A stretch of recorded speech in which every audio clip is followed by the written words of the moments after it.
interstate regulations. The Commissioner for Information, Oke Kanu, who disclosed this while briefing journalists on the outcome of this week's Executive Council meeting, noted that the agreement automatically activates the next phase of the transactions aimed at ensuring that the state controls the generation, the regulation, distribution of electric power in the remaining 8 local government areas of the state. The Commissioner announced that the State Executive Council equally approved the restoration of power supply to Ohafia after many years of darkness, noting that when fully restored, the power supply would enhance the development plans of the Greater Ohafia Development Authority. In the related development, ESCO has approved the restoration of power supply to Ohafia after many years of being in the dark. When fully restored, the power supply to Ohafia will definitely enhance the development plans of the Greater Ohafia Development Authority, GODA, as well as the economic development of the state in Ohafia and environs.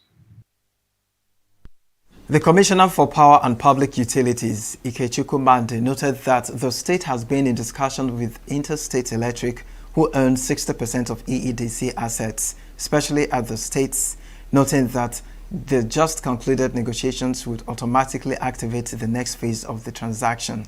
He said that the contractor handling the Ohafia electricity project would be mobilized to site this week, and said that the project is in partnership with Greater Ohafia Development Authority to restore electricity before the end of the year. In line with the governor's vision to strengthen the power sector in the state in order to drive the economic development of our state, the long anticipated bid to acquire 60% stake of EEDC assets in Abia State has come to fruition, with acceptance of the state government's offer to Interstate Electric. With this laudable development, Abia State, particularly the 8 local government areas that have been ring-fenced under this arrangement, will experience a new lease of life with regards to their power needs. As the transaction unfolds, we'll keep you duly informed. The family of the late Aminu Bello has condemned the presidential pardon granted to his wife, Miriam Sanda, who was convicted and sentenced to death for his murder. In a statement on behalf of the family, Dr. Bello Mohammed said that the decision by President Bola Tinubu to include Sanda among the 175 inmates recently pardoned under the prerogative of mercy principle had reopened painful wounds that had barely healed. The family noted that Sanda, who was convicted by the FCT High Court on January 27, 2020 for the premeditated and cold-blooded murder of her husband, had shown no remorse even for a fleeting moment throughout this saga. They recall that the court's judgment was upheld by the Court of Appeal on December 4, 2020, and later affirmed by the Supreme Court on October 27, 2023, saying the family had found some closure after justice was served. The family further accused the government of undermining the judicial process and disregarding the feelings of the deceased loved ones, saying the decision had dehumanized their son and reduced him to a mere statistic. President Bola Tinubu last week approved the release of 175 inmates serving various jail terms across the country under the prerogative of mercy policy, which allows the president to grant clemency on humanitarian grounds. Coming up next is business news.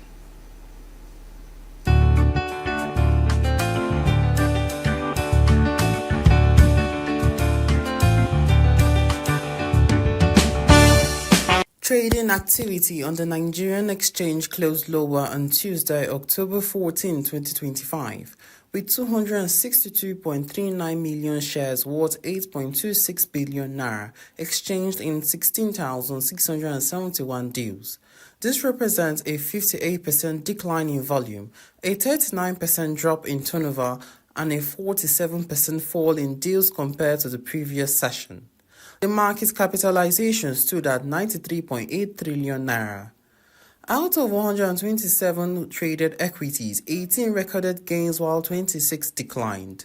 Regency Alliance Insurance led the gainers with 9.56% share appreciation, closing at 1 naira 49 kobo per share from an opening at 1 naira 36 kobo per share, followed by Wapik Insurance, which surged by 6.45% to close at 3 naira 30 kobo per share, while Sterling Bank rose by 5.84% to close at 8 naira 15 kobo per share, and Legend Internet gained 5.45% to end Tuesday's trading session at 5 naira 80 kobo per share. On the losing side, Austin Lars and Company came out last with an end-of-day price depreciation of 7.94% at 2 naira 90 kobo per share from an opening at 3 naira 15 kobo per share, followed by Coveting Offshore Support Group dropping 6.93% to close at 6 naira 45 kobo per share from an opening at 6 naira 93 kobo per share. Meanwhile, the benchmark Nigerian Exchange All-Share Index pared 6.27 points to close at 147,710.96, representing a one-week gain of 1.87%, a 4-week gain of 4.27%, and an overall year-to-date gain of 43.51%. This is business news in Global News. Chimeze Zedima reporting for Signature TV News. Up ahead, LA activists seek emergency declaration for man-made immigrant crisis. Poland Sikorski says Europe must prepare for deep Russian strike. Details of these and more after the break. Every second, every minute, every day, news is breaking. Events occur and there are new developments. At Signature TV, we follow these stories objectively, bringing all sides without bias, explaining the complex issues, breaking down the numbers, and investigating the issues behind the news.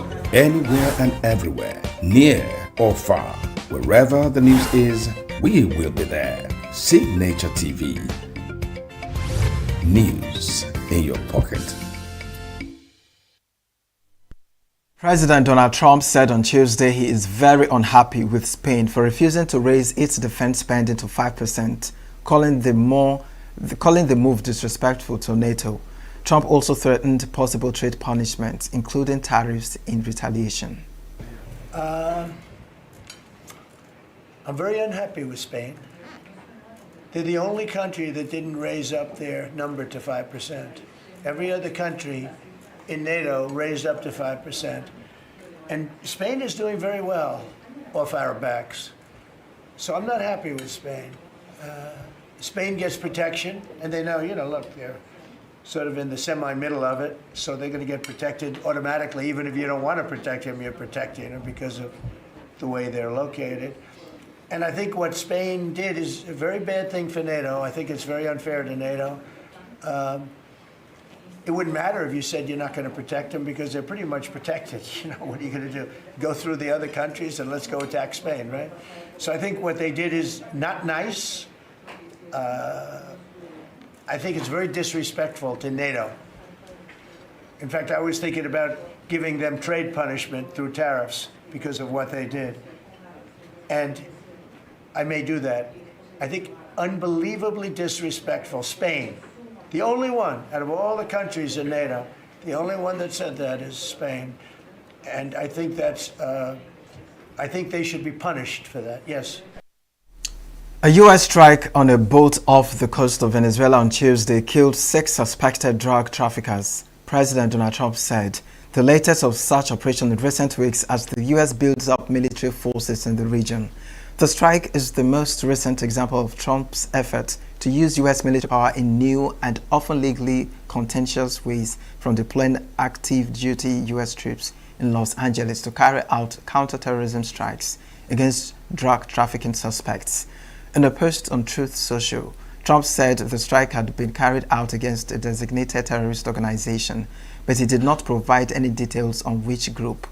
A roughly 30-second video which Trump posted appeared to show a stationary vessel in a body of water being hit with a projectile before exploding. The Pentagon recently disclosed to Congress that Trump has determined that the U.S. is engaged in a known international armed conflict with drug cartels.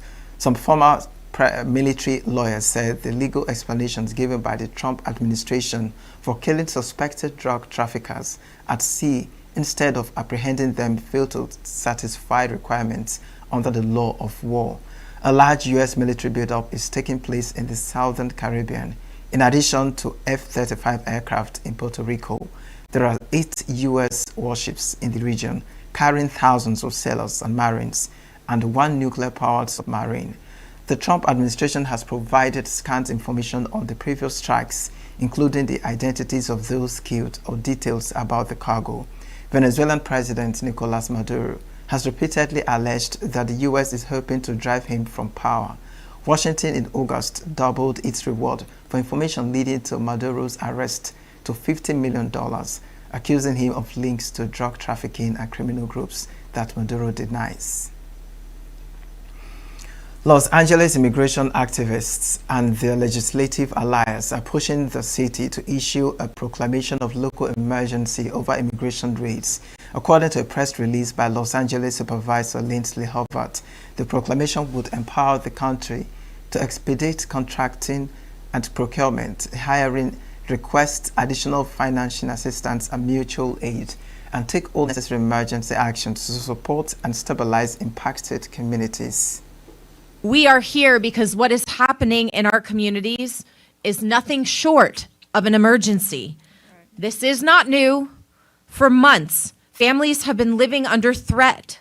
Workers have been kidnapped from job sites. Children have been coming home to empty dinner tables.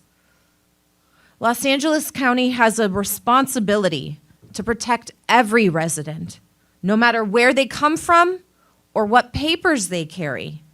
Declaring a local emergency allows us to move faster to meet that responsibility, and most importantly, to protect people, because that is what we are called to do. The scale of this harm, the depth of the fear, the urgency of this situation demand action. Our residents deserve to know that we are willing to act on their behalf. Not just say we stand with them, but actually show up in the community with protection for them. Immigrants are at the heart of this county.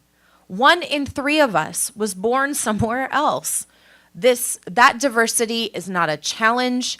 It isn't a weakness. It is our strength. It is who we are as Los Angeles.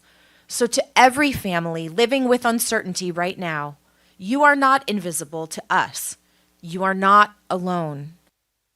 We will be urging our colleagues today to declare a state of emergency because what's happening across Los Angeles County is an emergency. It may not be a wildfire or an earthquake, but it is a man-made emergency created by our own federal government. ICE raids are spreading fear and confusion in every corner of our county. This action is both instrumental and symbolic. It shows that Los Angeles County is using every tool it has to protect immigrant families. The streets of Uden became the stage for clashes between police and protesters on Tuesday at the end of a mostly peaceful march against the Italy versus Israel World Cup qualifier that was being played in the city. The march, attended by over 5,000 participants according to preliminary police estimates, would its way through the city center for late afternoon before the march at the Frulli Stadium kicked off at 20:45. At the end of the march, some protesters threw firecrackers and crowd control barriers at anti-riot police, who responded with water cannon and tear gas. The Ansar news agency reported that a journalist was injured in the clashes and rushed to hospital. Nigeria have qualified for the 2026 World Cup qualifying playoffs following their 4-0 victory over Benin Republic on Tuesday evening. The Super Eagles cruised to a convincing win at the Gospel Akpabio International Stadium thanks to a sublime hat-trick from Victor Osimhen. Frank Onyeka added a crucial 4th goal, boosting Nigeria's goal difference as they finished among the best runners-up from Africa. The top 4 runners-up from the continent will face each other in a mini-tournament in November 2025. So far, only Gabon and Cameroon have confirmed qualification alongside Nigeria. The FIFA Playoffs tournament will see 6 countries compete for the final 2 spots at the 2026 World Cup.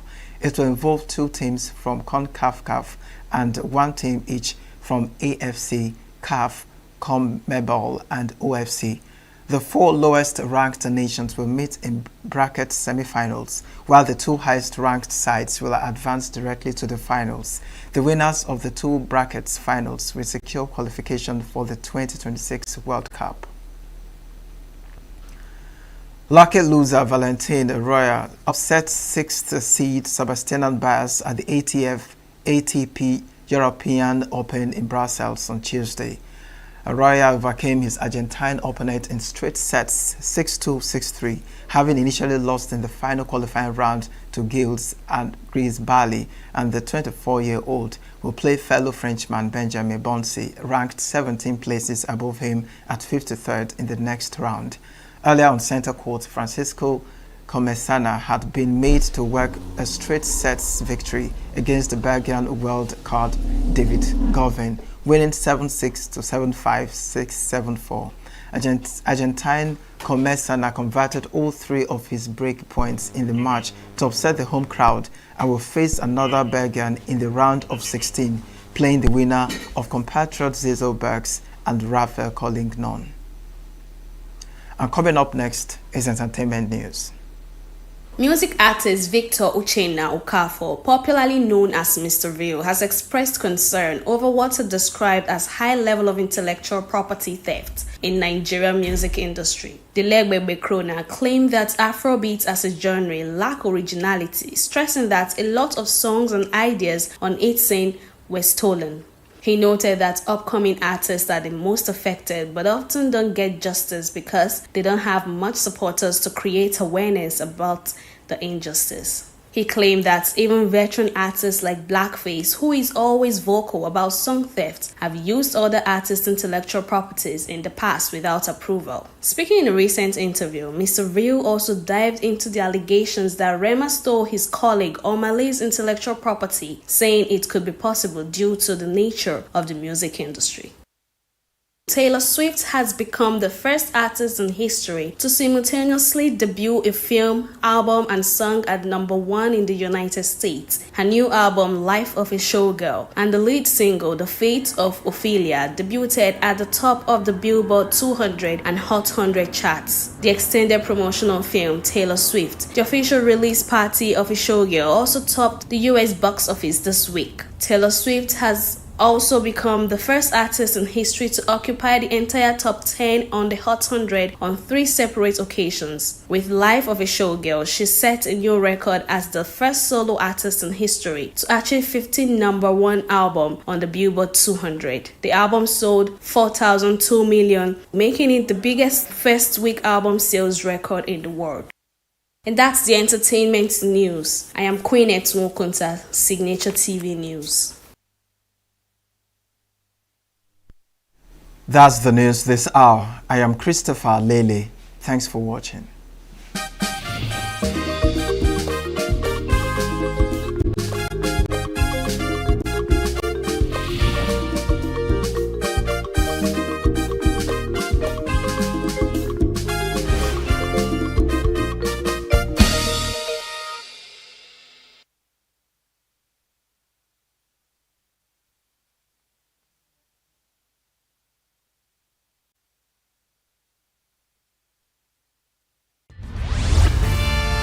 We are local.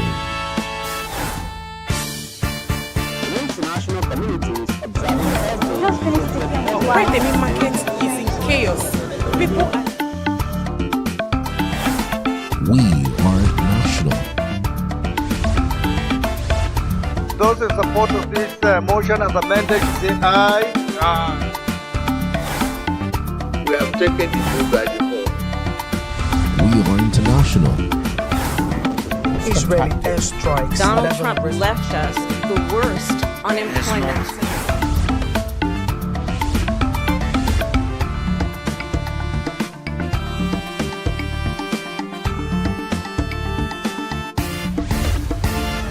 Signature TV, news in your pocket.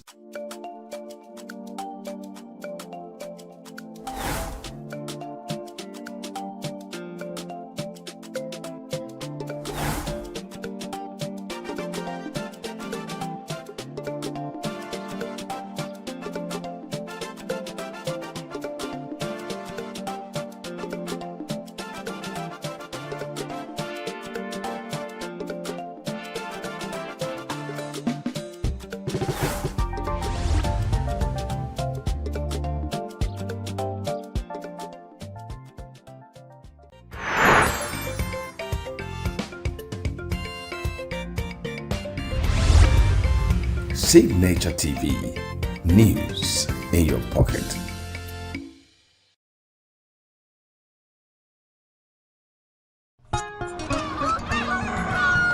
New every morning on Signature TV, we open the day for you with needed energy, information, and required vibes to shape your day. From sizzling snippets of stories in various areas of life to intriguing conversations with net worth guests. When you have people who have no track record becoming your leaders, you have a problem.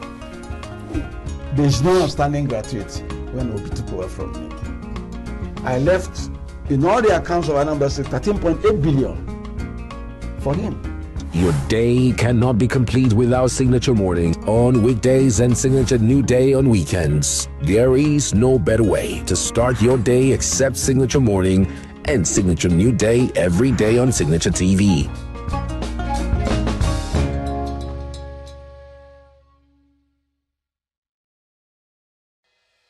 Health is more than a diagnosis. It's your lifestyle, your choices, and your future. Join us on Inside Health, your weekly deep dive into the stories, science, and solutions shaping your well-being. From expert interviews to real-life journeys of healing and hope, we cover it all. One of the complications of cancer management or treatment is they have some of them, at one point in time, you see them having anemia. Okay, so you see them at times being transfused. But at the same time, you come in with a diet. Nutrition, mental health, innovations in medicine, fitness, and everyday wellness. Whether you're managing a condition, staying informed, or just living your best life, Inside Health is your trusted guide. I'm Tigiti Agorum, and I'll be with you every week on Inside Health, only on Signature TV.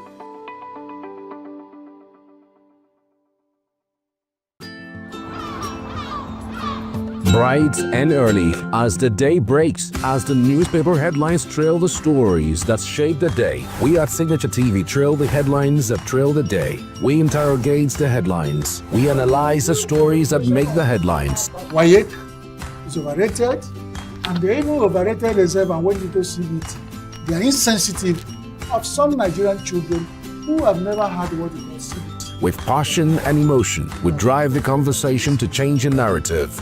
Let nobody be deceived by Nigerian high level of performing in agriculture export. We are still where we are. Newspaper review on Signature TV every morning on Signature Morning weekdays and Signature New Day weekends. Newspaper review on Signature TV. We do not just review the headlines, we make the headlines relevant to our daily lives.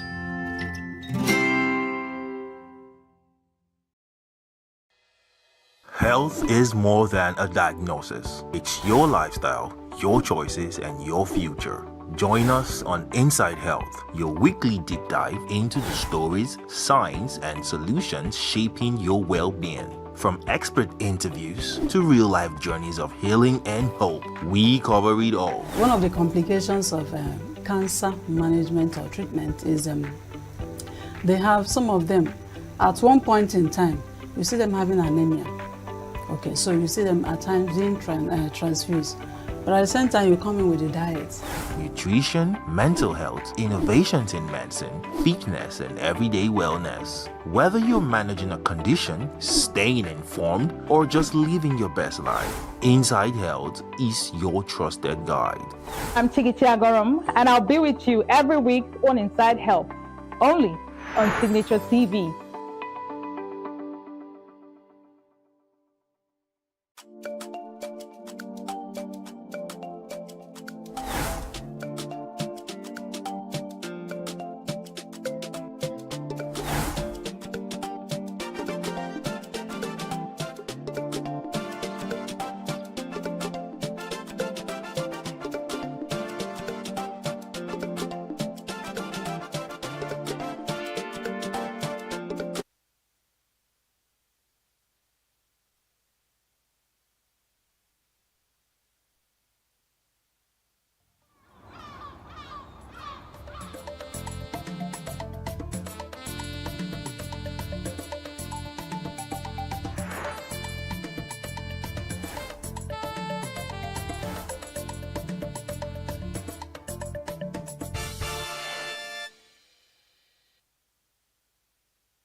Good morning and welcome to Signature Morning on Signature TV. It's midweek. Today is Wednesday, the 15th day of October 2025. Good morning, Lillian. Good morning, Uche.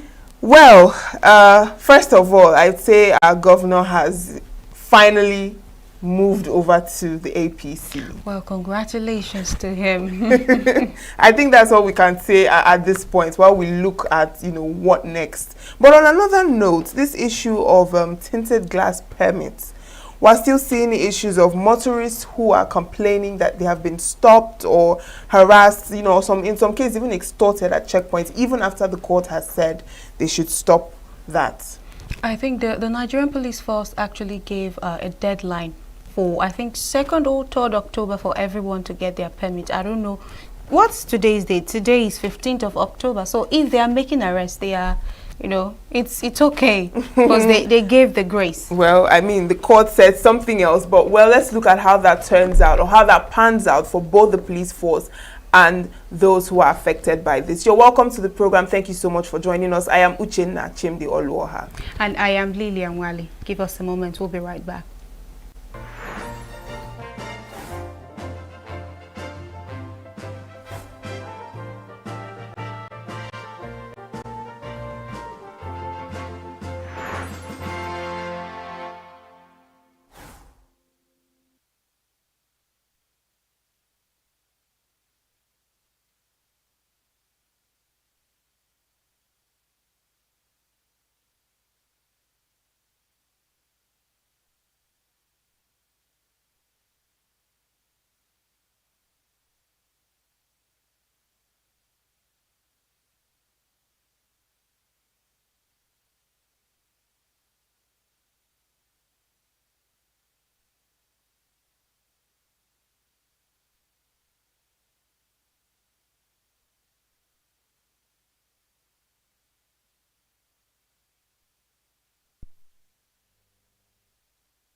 Welcome back. Now it's time for our newspaper headlines on Daily Trust, and we're seeing that Taraba governor, other bigwigs eye APC. IMF raises Nigeria's 2025 growth to 3.9%. Mariam Sandab, husband's family split over pardon. Mathematics no longer compulsory for art students. Orphanage owner remanded over abduction of 600 children, and military takes over as Madagascar president impeached. We're seeing Nigeria miss automatic World Cup spot, head for playoffs, and ADC rejects November 2026 date for general elections. Another Punch newspaper, marketers blame depots as petrol nears 1,000 naira per litre. Fresh hike worsens inflation fares. Commuters face higher transport fares. Dangote targets 600 million liters supply to stabilize market. Calls mount for government intervention. Experts query deregulation claims. Edun, ailing finance minister flown abroad for treatment. Court adjourns suit seeking to stop PDP convention. Strike. National Assembly wades into ASU FG dispute. We have ENUGU governor, 3 Kaduna reps dump PDP for APC. Acting INEC chair outlines plans for Anambra poll, and Ekiti poll. APC adopts consensus as Oyebanji's rival withdraws. Court orders exhumation autopsy of Afriland House fire victims. And Tinubu hails Eagles as Osimhen fires Nigeria to World Cup playoffs. And on the Vanguard newspaper, illegal financial outflows worsening Nigeria's revenue problem, says IMF.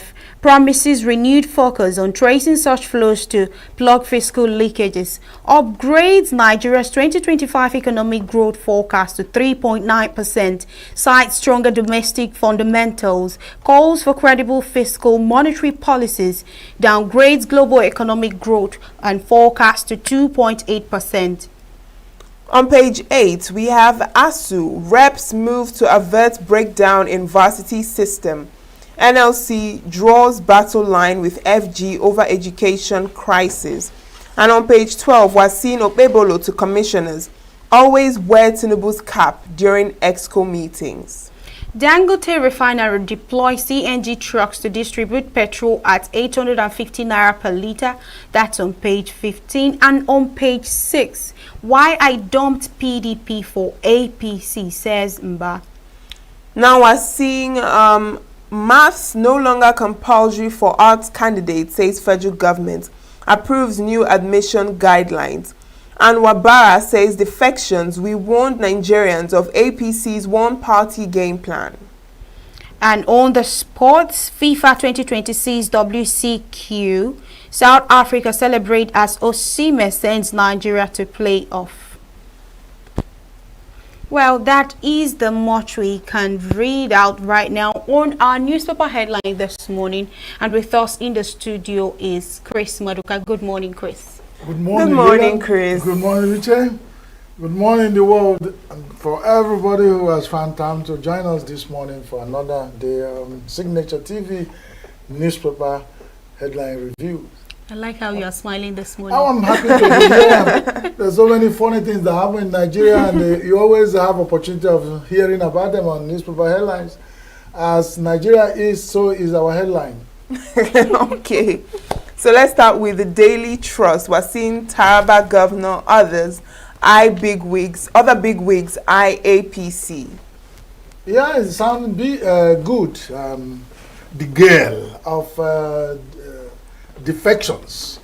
And for instance, you know, I am a native doctor that use a live tortoise to do my concoctions or to do my invocations.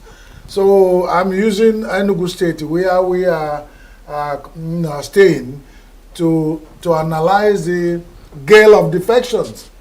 If our governor has just defected, and you guys were trying to sound politically correct of saying he moved into, the governor defected to APC, and he gave reasons and justifications. And who are we not to listen to our dear governor if he has justified why he has to join APC? And I had Lillian said, good congratulations or good luck to Governor. So I joined my angels here to say, good luck, Governor Mba. We are watching now, you know, what is it? What next? After gale of defections, what next? Will it be that we are sounding like what Wabara said, that Nigeria, APC is going to turn Nigeria into a one-party system or a one-party country? Would that be too good? Would that be the best thing for our democratic growth? Would that be the best thing that will happen? But, you know, whoever marries my mother becomes my father. Now that our state is now APC state, well, we are saying we can't be a house divided against itself. We can only support our pilot, but hoping that he has seen clearly from where he is piloting, where we are going, because I don't believe that Governor Mba is flying blind. He is flying with the two eyes wide open, and we hope he will take us to the destination. The celebrations, the whole hula ballo, and all the events that followed that defection happened yesterday on live TV all over the world. They are present. What we, people who are now in Enugu, Southeast Nigeria, are saying, if this is what we make the federal government of Nigeria begin to see that the Southeast cry for marginalization should stop, well, good.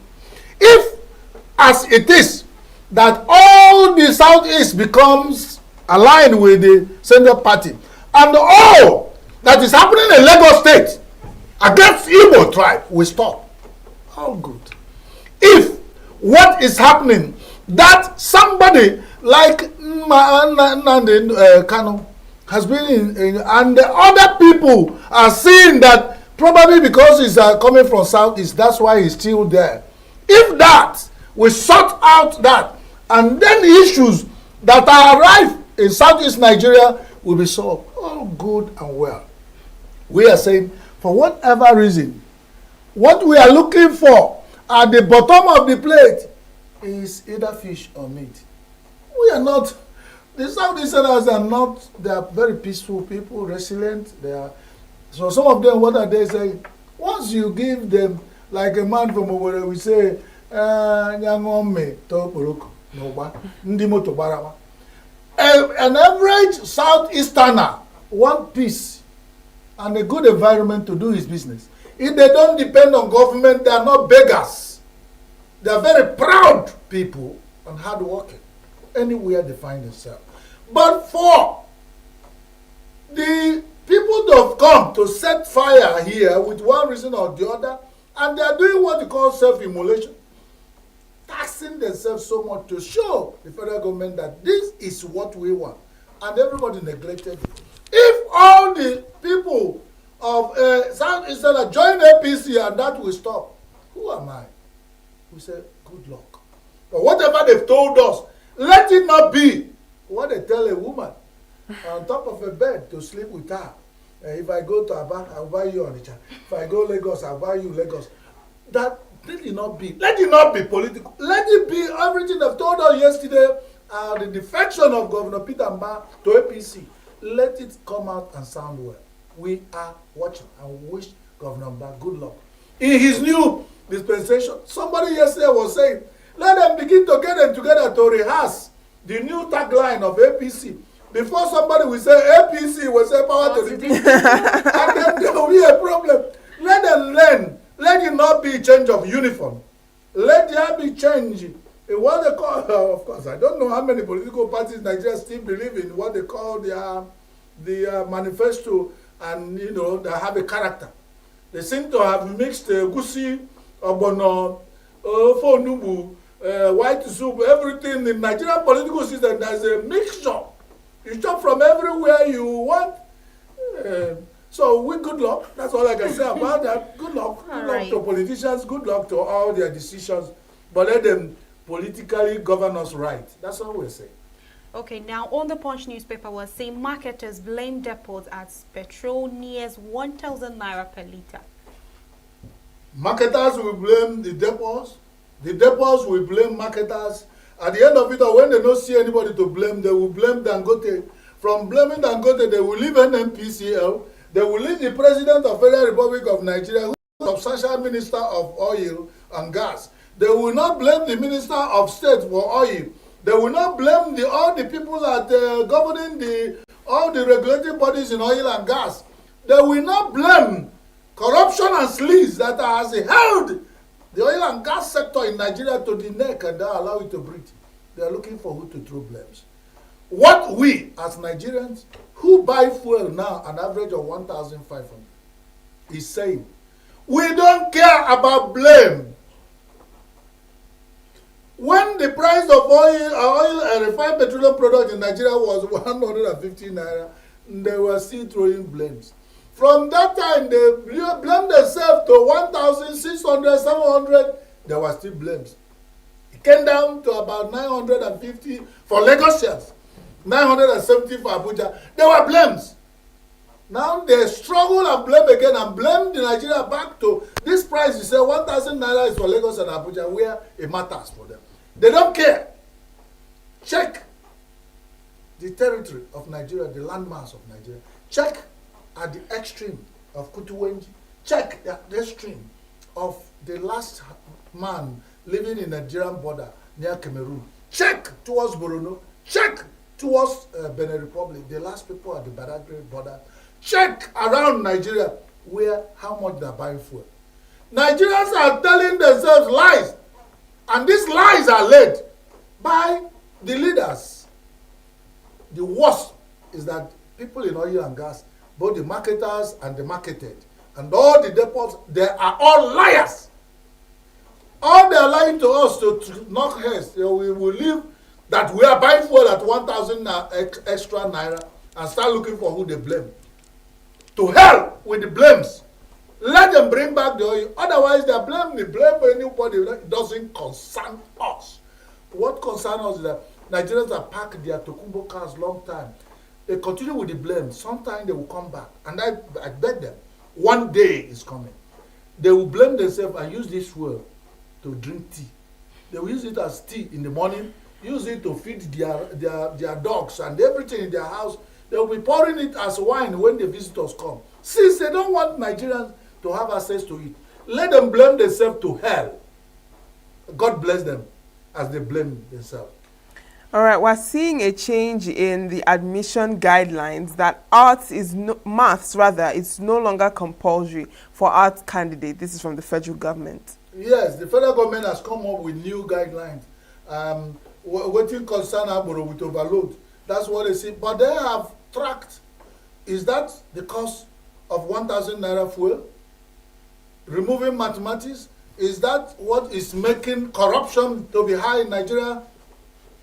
Some of them that we started with mathematics at primary school and got there until they decided what they want to be. Doesn't knowledge of mathematics help them at this time, even when they count their corrupt money they have in their pockets? Is it removing maths that is? Well, like I said, we are looking at reviewing the decision. If the removing mathematics will make it easier for all the children in the streets of Nigeria to have admission in the universities, fine. If removing maths will make the government of Nigeria stop the private universities, they said, let there be a stop. Now, if there will be a surge, because people will get admitted, because they don't have to study maths now, which if they find is an impediment to get into university and study the arts and continue. Even in arts, which I studied, you need some element of calculation. What is maths? At what point are we stopping maths for people to study arts? The federal government can always be right. We are looking at their decision. Will this removal take us to the elderate? What will it add to the bringing up of young people? Will it bring people that we ask 1 + 1? He said, no, I'm an art student. Don't ask me that. And then the wife, somebody studies as you come by, the wife say, how much does it cost to our rent? He said he doesn't know. He didn't study art. So let's leave us, and let's leave mathematics to those who will govern us, who will manage the finance of Nigeria, who will be reeling out data that do not count to anything. Let's leave it to Nigerian Bureau of Statistics staff, who are always coming up, or IMF, who has told us Nigeria in growth has moved up from 3.9. Let's leave maths to all those ones. Why Nigerians follow your heart desire of not studying maths? If you see maths wrong, go and study it. That's the federal government of Nigeria. Is this our problem? Now, at every time you are bringing policy, let that policy be, let you have something to bear with the context and time. I don't see why you should remove maths. All the person removing maths, probably in Federal Ministry of Education, studied maths.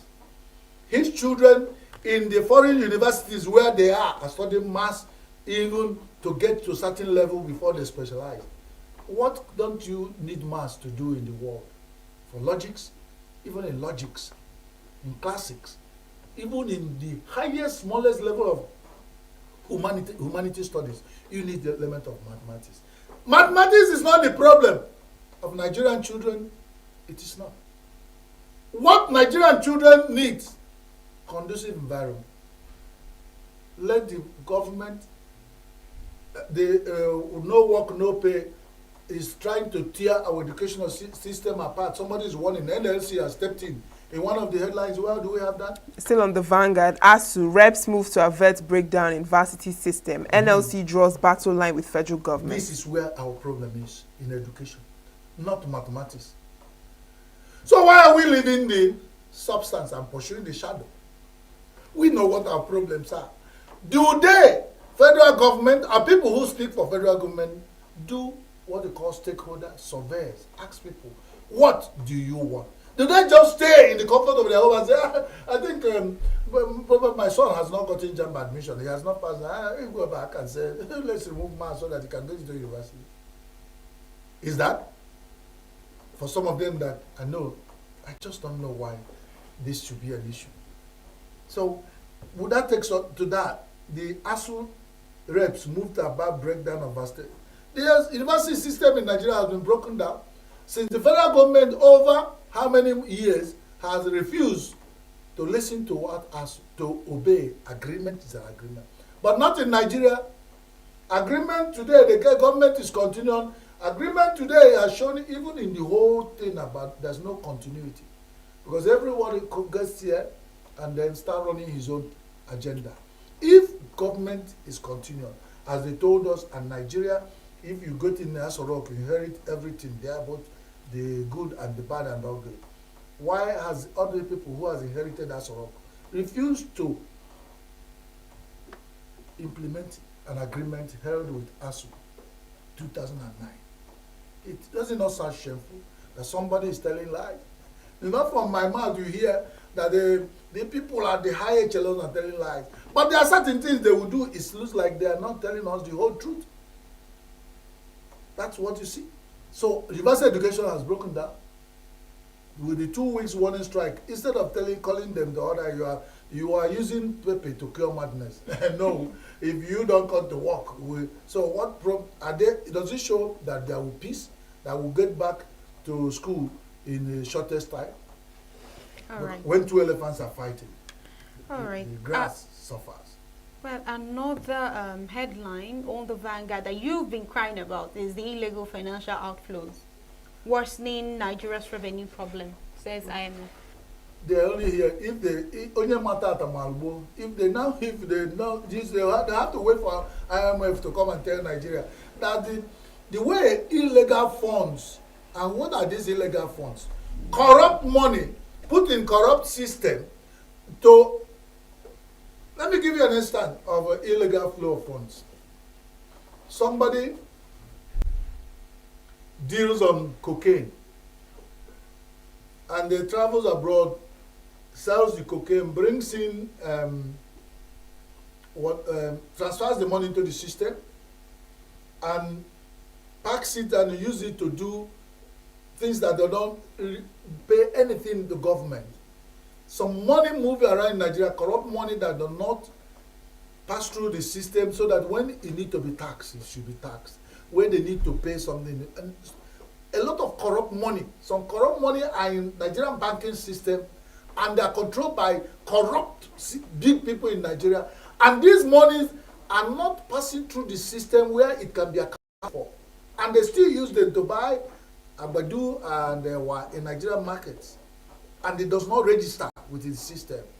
You know, it's like somebody who thinks he's so wise, you go and use the fake dollar to do Christmas, to celebrate Christmas for the mother-in-law, and hoping that he has cheated, he comes back into the system, he still comes back to you.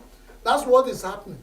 This money, if they say the money in circulation is 10 naira, then the money control, the financial control system of Nigeria, we're working with that 10 naira when it goes and exchange. And somebody, for instance, go and bring another 10 naira and drop into the system that does not pass through the system, it disorganizes the system.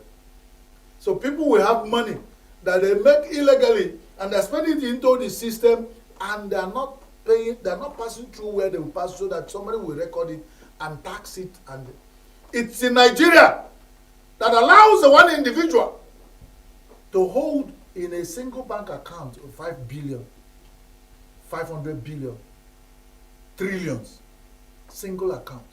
Where does the person make, where did they make the money? In a very financially managed system, your money gets to a point, you will not want to make money again. because the government will tax almost 1,000% of that money. So what you do is either what they are trying to do with us, the Americans, they will throw it in back our system and say they are coming with aid, charity. They will come with the Ford Foundation, all those people. It's the money they cannot spend in the American system, because any money you add up, the government will tax you because the system is controlled. But in Nigeria, go make as much as you want, and that's why we have corrupt system. Because single Nigerian man that make so much money can buy anything, can even buy Nigeria. It's in Nigeria we've seen people using bullion bands to move their personal money into our systems, and nobody query. And some of those people are now in very big positions in Nigeria. And what can they buy? I give you a start. If I have such illegal flow of funds and I control it, and I commit an offense, and they make you the Attorney General of Nigeria, and I come and offer you a bribe of 5 billion, and the Attorney General said, no, I can't accept such money, and I go home and tell my son, because they are going there, they offered me 5 billion naira, I can't accept it because I love Nigeria. But what do you think a Nigerian son of this Gen Z will tell you?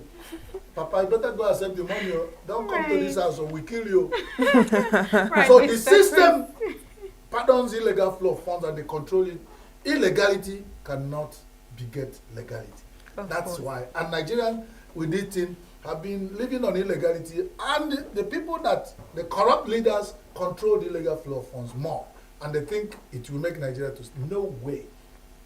Okay. It can never. It can never, Mr. Chris. But then I saw something funny on the headlines. Yeah. Okpebolo to commissioners always wear Tinubu's cap during ESCO meetings. No, this is in Edo State.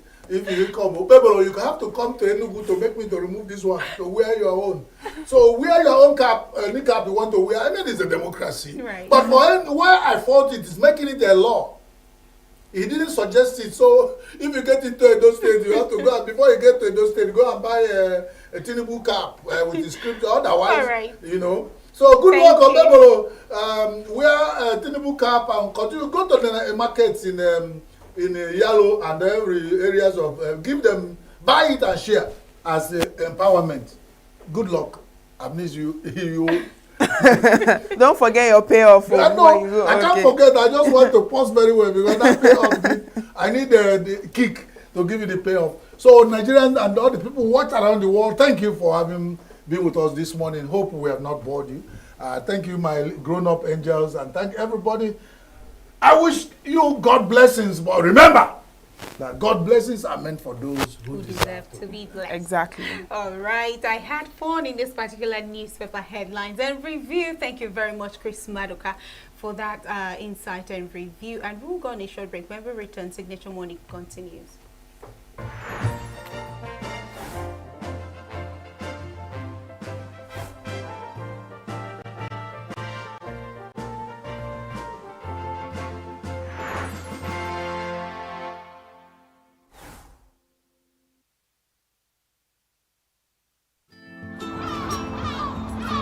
Bright and early, as the day breaks, as the newspaper headlines trail the stories that shape the day, we at Signature TV trail the headlines that trail the day. We interrogate the headlines. We analyze the stories that make the headlines. Why is overrated, and they even overrated themselves, and when you don't see it, they are insensitive of some Nigerian children who have never had what they call CBT. With passion and emotion, we drive the conversation to change a narrative. Let nobody be deceived by Nigerian high level of performing in agriculture export. We are still where we are. Newspaper review on Signature TV every morning on Signature Morning weekdays and Signature New Day weekends. Newspaper review on Signature TV. We do not just review the headlines, we make the headlines relevant to our daily lives.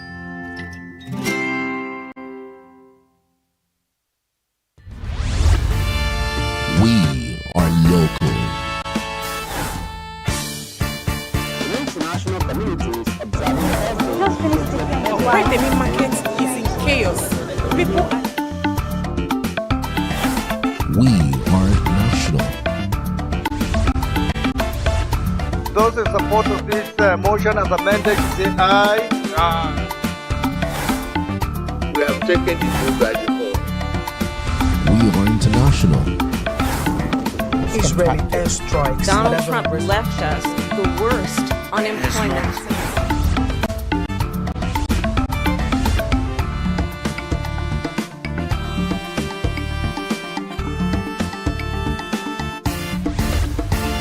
Signature TV, news in your pocket.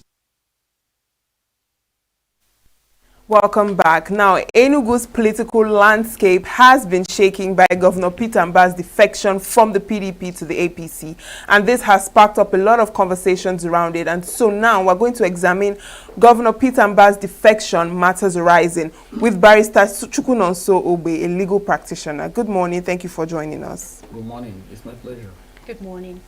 Now, many Nigerians have a lot of opinions around Peter Mbah's defection. Some say it's a case of political survival. I'd like to know, what is your own opinion about his defection to the APC?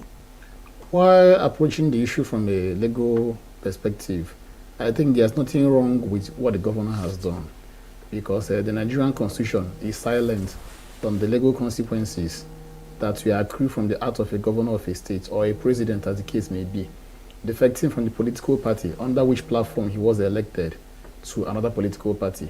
With regard to lawmakers, some legal consequences are bound to accrue from any act of a lawmaker defecting from a political platform under which he was elected.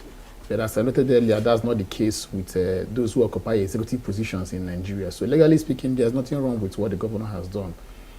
And I also know as a fact there are some circumstances, permissible circumstances, in which even lawmakers can defect from their political party to other political platforms in achieving their political aspirations. Having said that, the right of the governor to move into the All Progressives Congress is a democratically and constitutionally guaranteed right of his, which has to do with the right to freedom of association.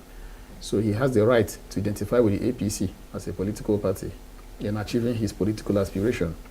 Having said that, in my opinion, I think what the governor did amounts to what I would refer to as a political betrayal, because in this part of the country, I know that many of our people, they identify with political parties beyond the pedigree of any candidate being presented by a given political party. And from my own personal observation, I've been in this state for a very long time, and I'm able to say that for reasons best known to a vast majority of ENUGU people, many people here in ENUGU are not comfortable with the APC as a political party. Because going by what transpired in the last general election, I know that the APC, for instance, presented some credible candidates, or prima facie credible candidates, who vie for some political offices in the last general election, yet from public discourse, from opinions expressed by some people in Enugu State, especially those who are politically inclined, they made it known that, look, you may be a good candidate, but because of this political platform, we will not support you. So in a nutshell, in as much as the governor has the right to identify with any political party of his choice, but I think identifying with the APC, to the best of my knowledge, amounts to political betrayal, and many people are not happy and comfortable with that development because of the history of APC with the people of the Southeast geopolitical zone. I know that before now, there are other states in the Southeast which are being governed by the APC, states like Ebonyi State and Imo State. But you should know that Enugu State occupies a relative position in the Southeast geopolitical zone. Enugu State is unofficially regarded as the capital of Igbo land. So handing over APC, handing over the capital of Igbo land to the ruling All Progressives Congress is as good as one of our own betraying the Igbo cause. That's the way many people regard this development, view this development that just played out some hours ago in Enugu State. They view it as amounting to a case of political betrayal by the governor of the state. But so if he had come to any other political party, if he had defected to any other political party, not being APC, many people wouldn't have had much reservations with what the governor did. But do you think this could affect his coming back in 2027 during the next election? It is left for the people to decide. I cannot stay here this morning and tell you that automatically that he's moving over to the APC will pose any stumbling block. But if I should be sincere with you, what I have to say is that many people who were formerly with the governor will no longer support him come 2027, including some of those who went to Barra Square yesterday. You know, politics is a very interesting game. Many people are there shouting for him that they are with him. They're actually not with him. They are with him physically, but in the true sense of it, they are not with him. So I see an interesting political out in the Enugu state come 2027. Even if he's going to scale through, it will be an easy battle because some persons believe that he also identified with the center so that he will enjoy what we refer to as federal might. But you should appreciate the fact that every politics is local. And even if you want to do anything fun in the election, you may not have your way if a vast majority of the citizens are against you. Just like what happened in Imo State under the watch of former Governor Ikedio Hakim, when an allegation was raised that some of his aides battered a religious leader, even though it turned out to be that allegation was false. But immediately that sentiment sprang up in Imo State. The people of Imo State rejected Hakim, despite the fact that Hakim was a very strong governor. So the governor of this state, Enugu State, may have made a very big mistake. And with due respect to him, he believes he's a strong man. He believes he's that you cannot talk to. He believes that he always have his way. There is this perception that Enugu people are docile. But you should know that even a goat, when you push a goat to the wall, the goat will kick back. So if he believes that Enugu people are docile, I wish him the best of luck. But let me advise him, he should go and prepare for a very strong battle in 2027. The Abuja will not save him. Mark today's statements. Abuja will not save the governor of this state. So let him go and prepare whatever arsenal. Let him go and get everything ready, the armed forces, everything. The people's will prevail in 2027 in this state. If a vast majority of Enugu people want him, he will come back. If a vast majority of our people do not want him, no matter whoever is backing him up, he will fail and he will fail woefully, and nothing will happen. He's not the first governor that has been defeated, and he may not be the last if he will be defeated. But if he's thinking because he has aligned with the center, then that it's a fiat accompli. I can tell him that even this step he has taken has even worsened his perception in the eyes of the public. Because as far as I'm concerned, his policies are very harsh, insensitive, inhuman. He's governing as if we don't have people here. People are crying. There's anguish in the land. There's frustration. Some days back, a report was released about Enugu State that the IGR of Enugu State is the fourth in the country. Many people will be clapping without considering the implication. The implication is this. Population-wise, Kano is more populated than Enugu. So assuming we have, let's say, 3 million people in Enugu State, and you have 9 million people in Kano State, and now the IGR of Enugu is above that of Kano. What it means that whatever the people of Kano is coughing out from their pockets, Kano people are coughing out from their pockets, we are giving to the government, that we in Enugu are paying times 3. Secondly, ask yourself, you're talking about IGR, what do we produce in Enugu? Because one of the philosophies behind the tax and the revenue generation is that people should produce in order to pay. Now, if you have a situation whereby Enugu is basically known to be a civil service state, Enugu is not known to be an industrial hub, and then we are not paying higher than most states that are deemed to be economically viable. It simply means that people are under the heavy weight of governance. An insensitive government is in power, as far as I'm concerned, and he has also now identified. In fact, what happened in Enugu State yesterday is a blessing in disguise for Enugu people, because it will hasten the defeat of Governor Mba come 2027. Assuming he remained in the PDP, some people may be sympathetic to his cause, some people may forgive him. But in addition to his insensitive administration, he has now decided to pitch tent with the party that many people in Enugu State are not comfortable with. So I wish him the very best. But let me understand that even if he's a stubborn man, he's not the only stubborn man in town. No matter how stubborn you are, if you're a stubborn man, you have 10 stubborn men to contend with you. And in our local parlance, he said that so we will not talk much. Let's sit back and wait and see how everything plays out in Enugu. But let him go and prepare for a very strong outing in 2027. Even if he is scared, I bet you after fighting, he'll go inside the house and find himself, because he's going to meet a very fierce resistance come 2027. No matter his plans, no matter those he's banking on, no matter the federal might, we will use state might against him. We will use the people's might against Governor Mba in this state. Even because his policies are even affecting me as a person.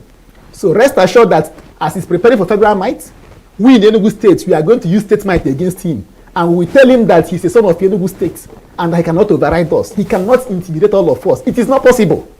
He's from Enugu, and from Enugu, we wait for him. Fire for fire. Action for action. Any way he goes about it, anything he brings in Enugu, we face him. And the will of the people will prevail.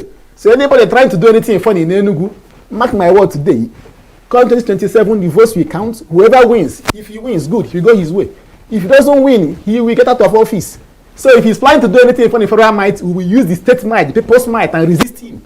That's what will happen in 2027. So any party he wants to join, he is free.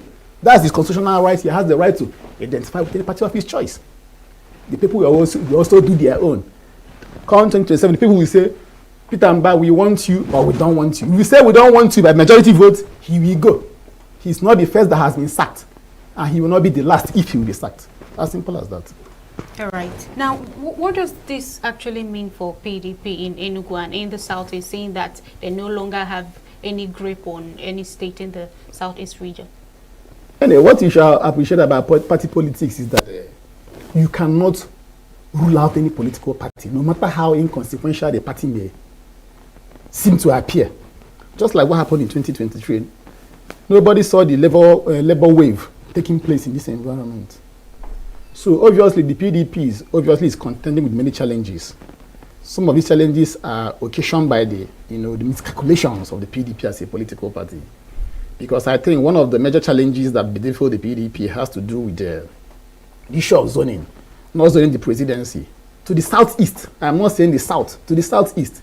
The likes of Yeso Wike will come out to tell us that Alhaji Atiku Abubakar betrayed the zoning formula. That's the highest echelon of hypocrisy. Because we are talking about zoning the presidency to the south. It should be to the southeast. Because our father, Chief Obasanjo, is from the southwest. He has governed. Our father, Goodluck Jonathan, is from the south side. He has governed. So if you're talking about equity and fairness, the presidency should have zoned to the southeast. So the likes of Yeso Wike coming out to tell us that Atiku did this and did that, he's also complicit in the brazen insult meted out of the people of the southeast. Having said that, I cannot rule out the PDP. Now let me ask you a question. Assuming something happens tomorrow and someone like Peter Obi returns to the PDP and flies the PDP presidential flag, what do you think will happen? Even if it doesn't win at the national level, rest assured that PDP will reclaim many states in this part of the country. So this is politics. Let's keep our gunpowder dry. You never can tell what will happen. So PDP is having issues, but don't rule out the party. And I can tell you, mark my word today, PDP is coming back to Enugu State. Presently, I'm not a member of the PDP. Presently, I'm not a member of the PDP is coming back to Enugu State. Because whether I like it or not, for a very long time I have fought the PDP. Whether we like it or not, at least PDP has strong structures in Enugu. I am not saying that PDP has won all the elections here in Enugu State. In fact, in the last political out in 2023, if you ask me, I believe that the Labour Party governorship candidate, I strongly believe that he actually won the election. But the issue of structure also plays a vital role in this political outing. So as far as Nigeria is concerned, at least you will not deny the fact that PDP has structures across the entire world. In Nigeria, we may have candidates who are popular, but their political platform may not give them that enabling environment to try politically. So having said that, also know that not all PDP members in Enugu State are part of what transpired yesterday. There are those who are openly against the move made by the governor. There are those who are not with him. I know some top figures in this state. They are mute as I speak, but I know their silence is not ordinary. They are waiting for the right time. At the right time, they will speak. The governor made his speech yesterday. Come 2027, some people will also make their own speech. There will still be another second version of that speech. Another one will still be made when the people will speak. So don't rule out the PDP yet, as far as Enugu State is concerned. I don't know for that place, but this state, there's this affiliation, there's this love many people have for PDP. It's like it's a culture, it's a custom here. That is the reality. So if not for the obedient wave of 2023, ordinarily it's usually PDP and others in Enugu State. So, but it's an interesting development. In fact, I congratulate Governor Mba for what he did by moving over to the APC, because he has made the work of the opposition in Enugu State easier. When you marry his harsh policies with what he just did, he has to a great extent reduced his chances of coming back to government. So he's doing a very good work. Let him continue. Let him change gear from what he's, let him do more so that it will make his defeat easy come 2027. Now, one of the reasons that Governor Mba gave for his move is that the voice of Enugu and Southeast will now be better heard in Abuja. Now, what do you make of that statement? Does it mean that the Southeast voice cannot be heard without a defection to the ruling party? And does that also mean that we're moving to a one-party system of governance? One of the mistakes you can make as a man is trying to believe that that maybe you are smarter than others.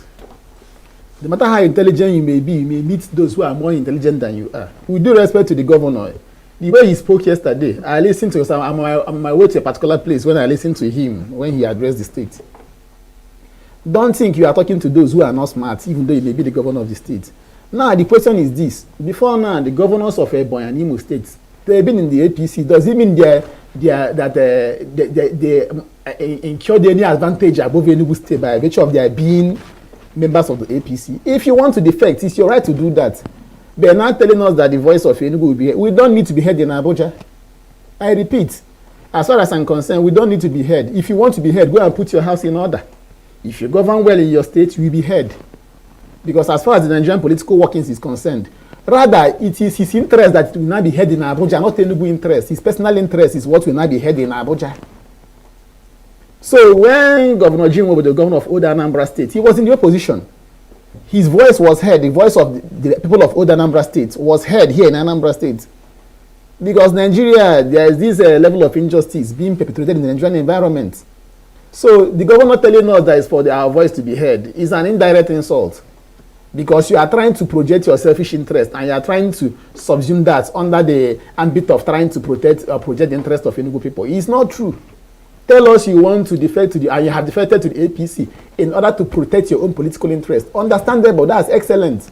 They're telling us that you want our voice. We don't, Abuja has not protected our interest, both under the PDP and under the APC presently. As I speak, Abuja has not protected the interest of the Igbo people. As expected, there is still perceived injustice in the land. In as much as I also know as a fact that even we, the Igbo people, we have also dealt with ourselves to a great extent as well. Even our leaders here in the Southeast geopolitical zone. But Ebonyi State and Imo State, these two states should serve as templates. What have they done differently? Do we have no rails in these states? Do we have strong federal presence in these states beyond what's obtainable in Enugu State? We are now defecting to the APC. We now make President Tinubu to now start governing Enugu State directly. You still remain the governor of the state. You will each ordinarily change your policies. The way you have been handling Enugu people, does it have to do with the activities of the federal? The answer is no. Your harsh policies are being executed by your government. So rather, what I even foresee that may happen is that now that he has joined the ruling party at the center, he now enjoys more state influence that he can now do to a great extent whatever he believes he can do, and nobody will challenge him for now. But in due course, we are going to speak in Enugu. Personally, I will speak when the time comes. For now, to a great extent, I'm more interested in my profession for now. When the time comes, we will come back. We will tell him that we all are not fools in this state. You have a governor that is grossly insensitive. During the last general annual conference of the bar here, members of the enforcement team of the MOT, they were withdrawn from Enugu roads. Why? Because these young men and women who have been employed to be enforcing so-called traffic laws, who have now been constituted to operate as revenue generating agencies, they are doing their work in a high-handed manner, and that's why the government of the day withdrew them from the roads. Immediately lawyers left Enugu, they unleashed them on the people again. So they know what is going on in Enugu. They know they are terrorizing the people. When you govern the people, you should show some modicum of empathy. Even in a state like in a nation like the United States, the bastion of democracy and capitalism, after the U.S. economy was disorganized, sequel to the invasion of Iraq by U.S., when Obama took over, the first thing he did, he tried to revitalize the economy. He didn't go about imposing tax laws or enforcing tax laws. There are tax laws in the United States. Rather, crippled businesses were built. Because you have to build first before you demand from the people, because there is frustration in the land. Now we have a government, you are even backdating areas of taxes to be paid. I am not saying taxes should not be paid, but you should exhibit empathy towards the people you are governing. There is hyperinflation in the land. There is frustration in Nigeria. Many people are dying. And you have a governor that feels he's stubborn. I am an Nkano man like the governor. We'll be telling you how stubborn people. We, the Nkano people, we are inherently stubborn. So when the time comes, because what he's doing cuts across board everywhere, people are lamenting, and he believes he's a strong man. We'll be showing that in Nkano land we have strong men. He's not the least strong man in Nkano land. He's an Nkano man, I'm an Nkano man. And from when the time comes, we will tell Governor Peter Mba in this state that the pains he unleashed on the people of this state, he will not get away with it. He won't. We are waiting for him.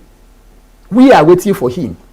Just mark today's statement. We are waiting for him. Because if you're a governor and people are lamenting, you should sit back and at least ameliorate issue to a great bend backwards. But when people are crying, and you behave, you don't talk, you feel like you're a hard man, you keep quiet, you are doing what you are doing, no problem. We also keep quiet. I'm the one talking. There are those who are keeping quiet waiting for you. When the time comes, those people, they will not speak and they will not have sympathy. They will so much reject you and they will vehemently reject you. And that's when the people will now laugh. Because he will last. as it is said. So there's anguish in the land. So let him protect his interest. It is right to do that. But telling us it's not the interest of Enugu people. If you have a governor that can protect our interest, it suffices for us. Nigeria is the federal nation. Yes, Abuja is there. It is the duty of the governor, who from official or presumably should be from a state, to protect the interest of the people of the state. But when you have a governor that is grossly insensitive and people are crying, and you are telling us that Abuja wants to protect, we are protecting your interest. And we will also protect our interest. And our interests are right to survive. Because you are pushing us to the wall. There is frustration everywhere. Even we lawyers now, we are now at the center receiving the missiles. Because your policies on housing is now making landlords to be reacting. And tenants are now on the heads of both lawyers. Tenants are head of lawyers, landlords and head of lawyers. Lawyers are at the center receiving the entire missiles. And you are feigning ignorance of what is playing out. He knows what is happening in Enugu State. The MOT example is a very good example that he knows what is going on in this state. If not, why did you withdraw MOT officials from Enugu roads when lawyers came to Enugu? If they are doing a wonderful work, that was when they were supposed to act very well. You withdrew them. Why? You are aware of what they are doing in the state. If they leave, they left, you brought them back. No problem. He's having his turn. But come 2027. Mark my word, Enugu will witness, unlike what happened in 2023 is a child's play. You will meet fierce resistance in Enugu State. And unfortunately for him, even the Nkano people, forget about all these endorsements. Don't mind those who are endorsing. Say, no problem. I'm an Nkano man. When the time comes, even those who are supposed to back him up, you find out that he's alone. He's on his own. Unless he repents, which I know he will not repent. He believes he's a strong man. He will not repent, but we will teach him that we are Nkano people, just as he is. All right, now let's take a step back. Now, before the defection was formal, the APC National Working Committee had dissolved the Enugu State APC Executive Committee and replaced it with a 7-man caretaker committee led by Dr. Ben Woyi. Now, constitutionally, is that right? Overthrowing Enugu State Executive Committee and bringing a National Working Committee, because there have been, a pushback, especially from Mwamala. Anyway, the point is that's the internal business of the APC. I am not a member of the APC. I may become one tomorrow, but for now, I don't have any intention of joining APC now. And in law, even a court of law does not have the powers to meddle in the internal affairs of a political party. I know there may be an exception to this general rule. When the activities of the political party is at variance with the provisions of the constitution of that political party, then to a great extent, a court of law may intervene. So having said that, the members of the APC, they are the ones adversely affected by the decision of the National Working Committee of the APC. So those who feel aggrieved, Barrister Gochua Bala, he's a lawyer. So if he feels aggrieved, we have our courts. As they will always tell us we should go to court, so they should also go to court to seek a redress for whatever perceived there. So it's the business of APC. So it's a family affair. I will not cry more than the bereaved. I am crying about the Enugu State, not about the APC. All right. So otherwise I become a mere busybody, a meddlesome interloper, which I don't want to be this morning. So the one that concerns me, I will talk about. So for now, it's APC business. So they will sort themselves out. All right. Before now, she actually asked you if about your thoughts on one-party system, and also your thought on Muslim tickets come 2027. Yes, with regard to the issue of Muslim tickets, we do respect. I appreciate the sentiments of those who are not comfortable with that. But even once upon a time in this country, when the presumed winner of the June 12th election, Chief M.K. Abiola, vied for the highest office of the land, his running mate was also a Muslim. The vast majority of the Nigerian people voted him. I think the fears expressed about the Muslim ticket has to do with the antecedents of the former President Muhammadu Buhari. The way he ran an exclusionist government, he didn't run an all-inclusive government when he was in charge. So it is for the Nigerian people to decide as far as the issue of Muslim ticket is concerned. In as much as I also believe that in a nation like Nigeria, where we have diverse ethnic and religious components, that you should at least try to marry this multifaceted interest by carrying the various segments of the nation along in the interest of societal cohesion and national unity. So it's advisable that any political party that is coming forward should at least accommodate the various segments of the Nigerian society. But under the watch of President Tinubu, I give it to him in that regard. The Muslim ticket sentiment or the Muslim political existence in place has not actually played out to a very great extent. The president has been able to carry the entire country along. The economic hardship is cutting across the entire country. There is no one is spared. Both Muslims and Christians. They are all even traditional. That's another. Those ones are even being discriminated against. African traditional religious worshippers. They should also be carried along. So maybe time shall come if the president is a Christian, the vice will be a Muslim. Then the Senate president should be a member of the African traditional religion. And then an atheist will now be the Speaker House of Reps, so that you carry the entire country along. Barrister, what about the one-party system? Are we seeing Nigeria moving to... We can never have a one-party system in Nigeria. Even if they all join the same party, then it will not be that party versus the Nigerian people. As I said, Nigerians are waiting for whoever. Any party you want to join. If you want to join one party, no problem. You are talking about rigging. There's one thing you should know. Before you rig an election, there's a foundation that will be in existence before you rig. So assuming you are governing and maybe 60% of the people are not with you, you can manage and use that 40 personal can have your way at the end of the day. But when, let's say, 80% of the populace are against you, even the soldiers you want to use, when the protests start, they will tell you, okay, we're not going to shoot everybody, die you. Then like what is happening that in Madagascar? Like what happened in Imo State during the Hakim era? They brought out soldiers, but boys said no. And soldiers had to protect them. Soldiers are human beings because they normally bank on these soldiers to come and start shooting, or policemen to come and start shooting people. But there's a stage it gets to when the people are fed up. They will tell you no when the people are ready to die. And when they come out en masse and tell you no, they will resist you. And you will comply. So if you like, continue joining any party you want to join, it's your right. When the time comes to be two political parties, official party, the party you join, unofficial party, the Nigerian people, with their votes, they will now cast their votes, defend it, and have their way. And there's nothing you can do about it. Well, all right. Barrister Chukwunozowe, I think this is where we'll end that conversation. Thank you so much for coming to the studio. My pleasure. Thank you so much for joining us this morning. My pleasure. Well, regardless, defection or no defection, Nigerians must survive. And that is where we come to the end of that conversation about Peter Mbah's defection. Thank you for joining us. Do stay with us because after now, Signature Morning continues. With a population of about 36 million people, the Southeast is awash with stories. Every day on Southeast News, we tell the peculiar story of the Southeast and her people. Our Southeast should be the Silicon Valley of Nigeria. Their successes, achievements, and daily challenges.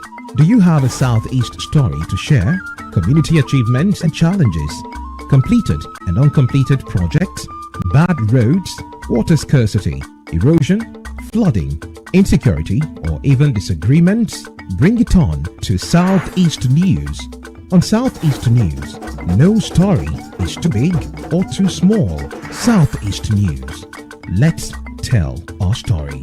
Showing on Signature TV every weekday at 4 p.m. WAT, 1600 hours GMT.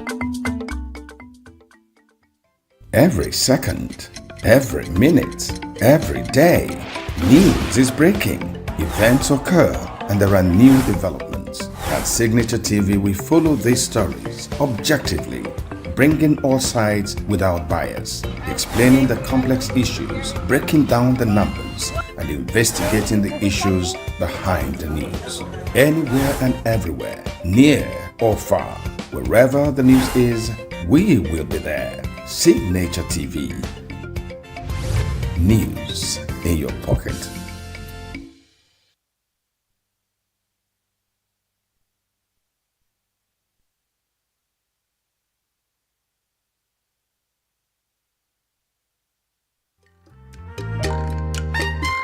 The way we see the world shapes the way we change it. Gender isn't just a checkbox, it's a lens. One that helps us understand the world more deeply and act more fairly. Gender Perspectives, a program for those ready to see more, do more, and be more. Designed to challenge assumptions, ignite conversations, and build inclusive solutions across every sector of society. We are not, fighting the men. We are not saying we are equal in terms of rights. We're only asking they should recognize our existence. Join us on Gender Perspectives, showing every Saturday by 4 p.m. Repeat every Wednesdays by 5 p.m. and Thursdays by 3 p.m. Change begins with perspective. Let's widen yours.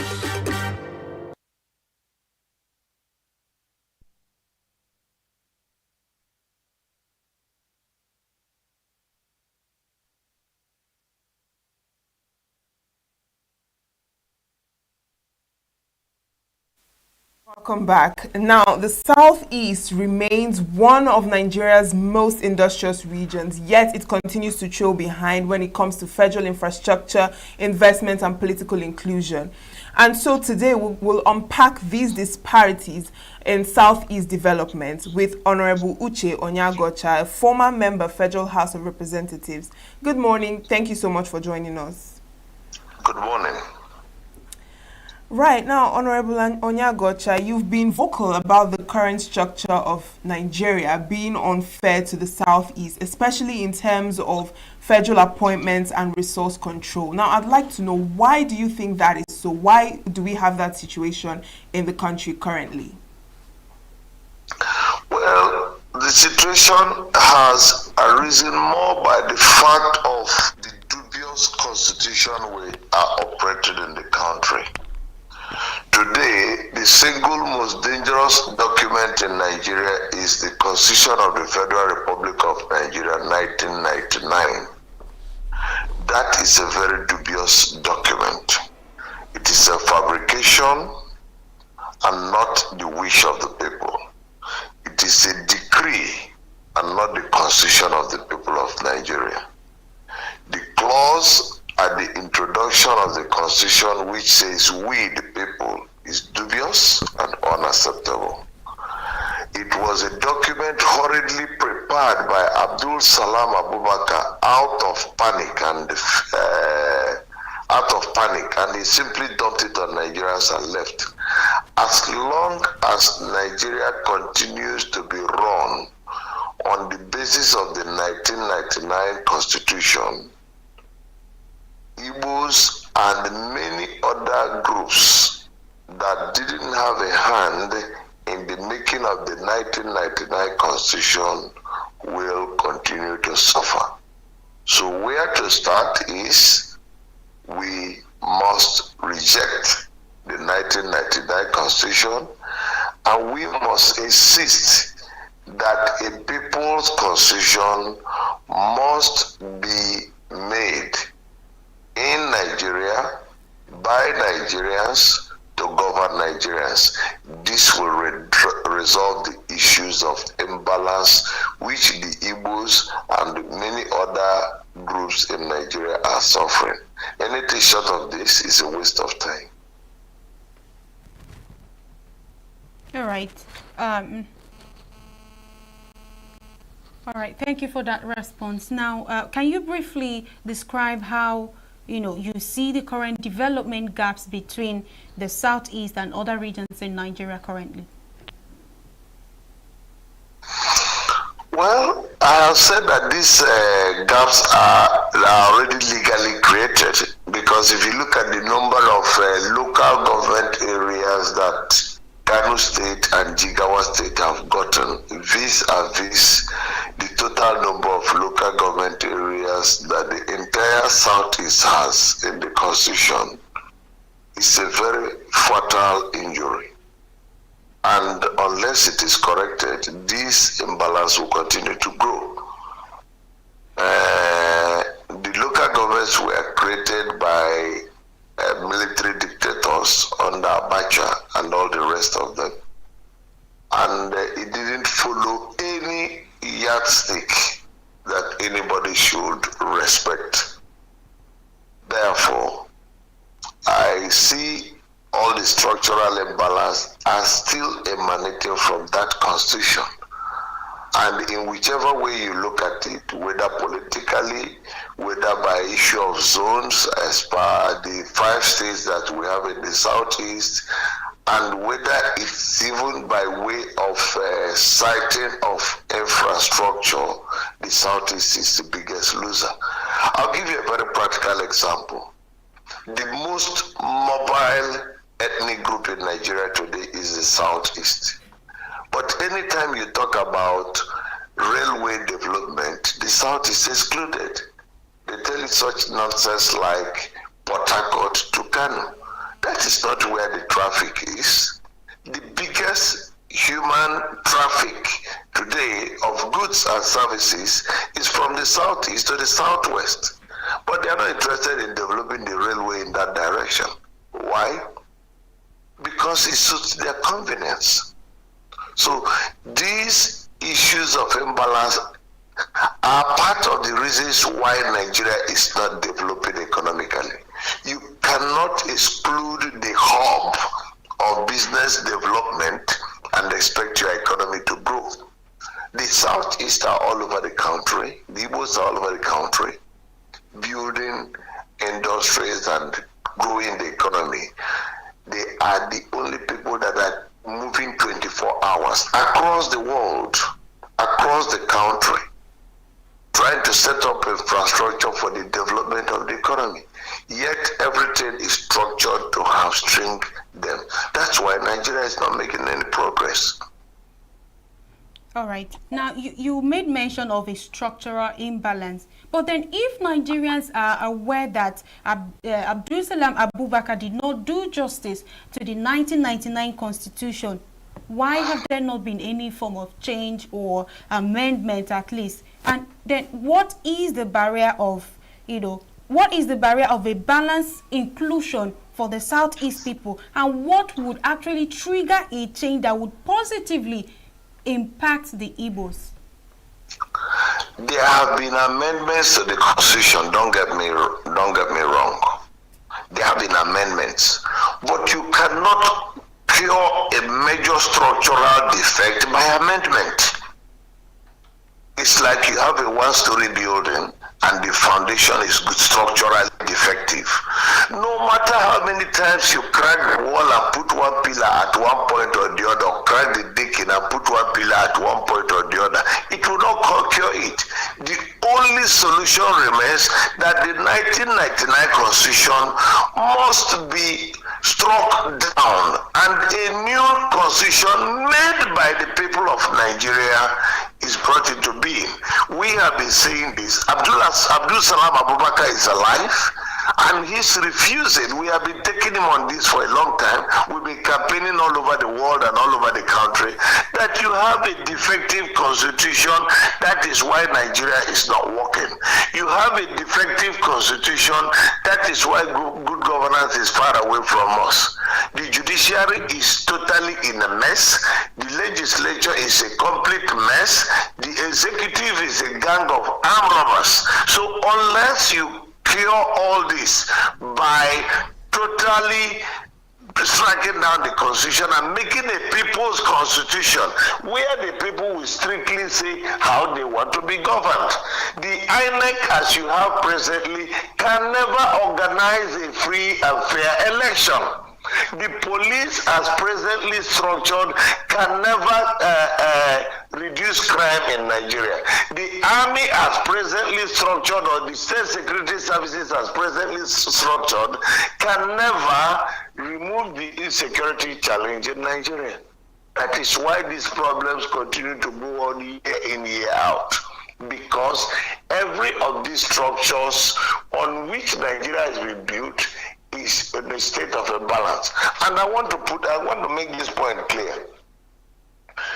Igbos are suffering as much as other ethnic groups. But I want to also add, Igbos are also not, other ethnic groups are also suffering very badly. But the problem with the Igbo people is that we abhor injustice. We are in a hurry to develop. We want to compete with the rest of the world. We want to compete with Europe, with America, with China, with Asia. The other people may not really be in a hurry to develop, and that's why they are not complaining as much as we, the Igbos. But the Nigerian system is so badly structured that there is just no way you can make progress. By any means, in any means you look at it. Right. So it is high time we sit down as a people and know that we now have to reach out to other ethnic divide and wake them up to the fact that we can no longer continue to run this country using the 1999 Constitution of the Federal Republic of Nigeria, that single, most dubious and dishonest document. It is the most dangerous document in the country today, and unless it is jettisoned, Nigeria will continue to go down the hills and down the drains until it totally collapses. Now, speaking of structural imbalance, you've mentioned the issue of security in the southeast. And, you know, you've earlier linked bad governance and disregard for the rule of law as causes of insecurity in the southeast. So can you throw more light on that? What would you say are the governance failures that have accelerated the tension in the southeast, and how can these issues be rectified? First, it all starts through the dubious elections we have been conducting in Nigeria. Most of the people who are rigged into power in the southeast are rigged from Abuja. Abuja manipulates the elections in the southeast much more than most parts of this country, so as to foist the wrong leaders on the people. So you have wrong representatives, and these wrong representatives cannot they do not understand the needs of their people, not to talk of addressing it. They are so far away from their people. They're even afraid of living amidst their people. They can't stay with their people without security. As I'm talking to you now, I am in my village, Umwagam Ubis, in Owerri West local government area. How many politicians go to their village and spend a week without police, without army, without dogs that will protect them?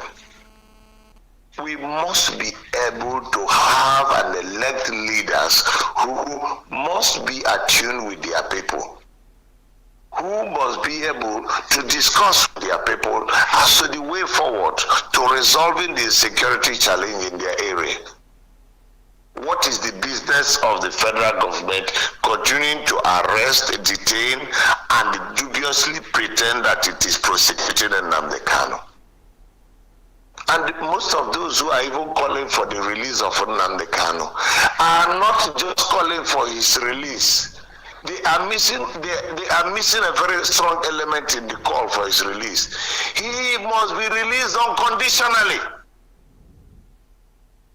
He has a right to agitate for Biafra. His people have a right to agitate for Biafra. And the agitation for Biafra and the agitation for self-determination is protected under the Nigerian law. And yet we are pretending as if. I know as a fact that the reason why the federal government is having difficulty releasing Nnamdi is because they have tried to engage him to see whether he will renounce Biafra so that they will release him. And he has said no.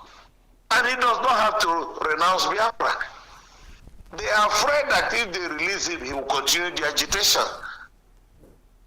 But in a country that is not functioning, in a country that is not moving forward, why shouldn't they renounce the struggle for the agitation for Biafra? Because Nigeria is not moving forward.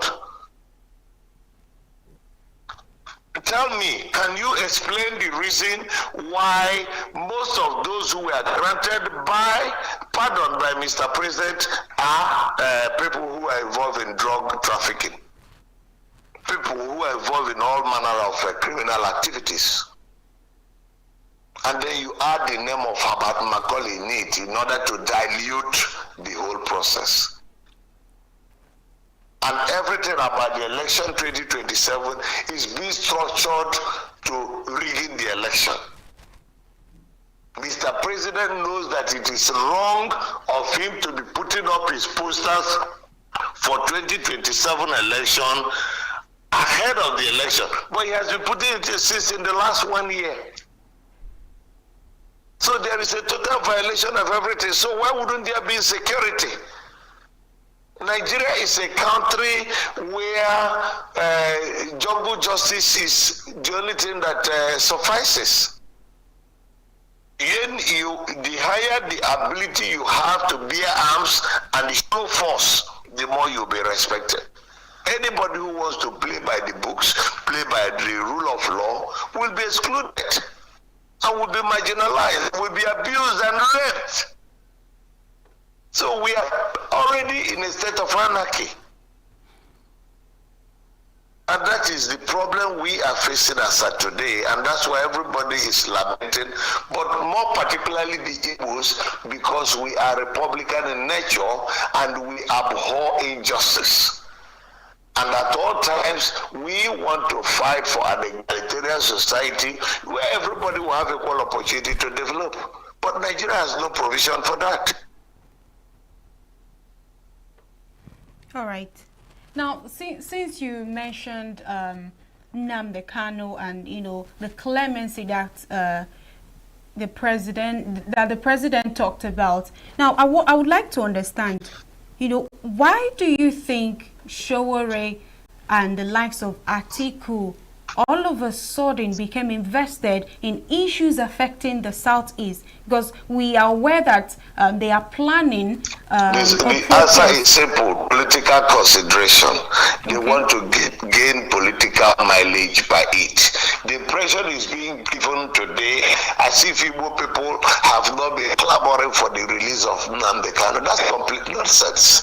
Igbo people have been sitting at home every Monday for the past how many years for the release of Nnamdi Kanu. So what nonsense is anybody talking about? They just want to get political mileage from it. So people are free to also go and support them and play with them to let them know that we have always all been involved in it. All the Mondays that every Igbo man has locked his shops across the Southeast and beyond, has it not been for the agitation for Nnamdi Kanu? So what is new in what Sowore is calling for? What is new in what Atiku has been calling for? They're only trying to join the agitation.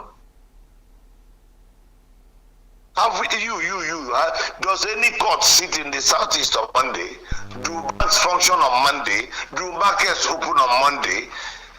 Do shops and businesses open on Monday? Do ministries open on Monday? Has it not been the agitation for the release of Nnamdi Kanu? So what is all this? What is new about Sowore and Atiku? These are people who are interested in joining to get some political mileage out of it. We're not stupid. Now, still looking at this issue of insecurity, you've mentioned that Igbos abhor injustice, and you believe that these feelings of injustice fuel this secessionist and self-determination agitation. So do you see any credible path that can lead to some sort of political dialogue or negotiation to address these grievances without descending into I further already told you that the only way forward is that we must sit down and refrain for ourselves a new constitution. We don't have a constitution. We have a criminal document, a dubious government document that has been forced on us by the Abdul Salam Abubakar regime when they were fleeing from government. You know how Abdul Salam Abubakar became president. Abdul Salam Abubakar became military head of state because Abacha suddenly died, and he was the highest in rank in the army and in the Armed Forces Ruling Council. So they simply handed over to him, and the guy was so confused, he didn't know what to do. He just wanted to grab the power, so he quickly concocted a transition government so that he could hand over as quickly as possible to avoid being killed. And he brought the legal advisor to Abacha, who at that time, I tried to remember his name, Professor Yadudu. Professor Yadudu. It was Professor Yadudu and a few friends of his who hurriedly crafted what we are using today as the Constitution of the Federal Republic of Nigeria, 1990. 1999. As at the date Obasanjo was sworn in as civilian president of Nigeria, May 29, 1999, and when the National Assembly was sworn in, no constitution was in place to be used. They just simply concocted it. It's good there now. Normally, there is a procedure for you to make a constitution. None of the procedures was followed from beginning to the end. And none of the procedures that led to the production of the 1999 constitution was followed. So all these issues will be resolved only through a fresh constitution that must be made by the people that make up the Nigerian state. And they are afraid that if you come to make a new constitution, that all those who are enjoying advantages in the present 1999 constitution will lose the advantage. That is why some people are opposed to it. And unless you resolve this issue, you're wasting time. The insecurity challenge will remain there. The dubious electoral processes will go through every 4 years, will remain there.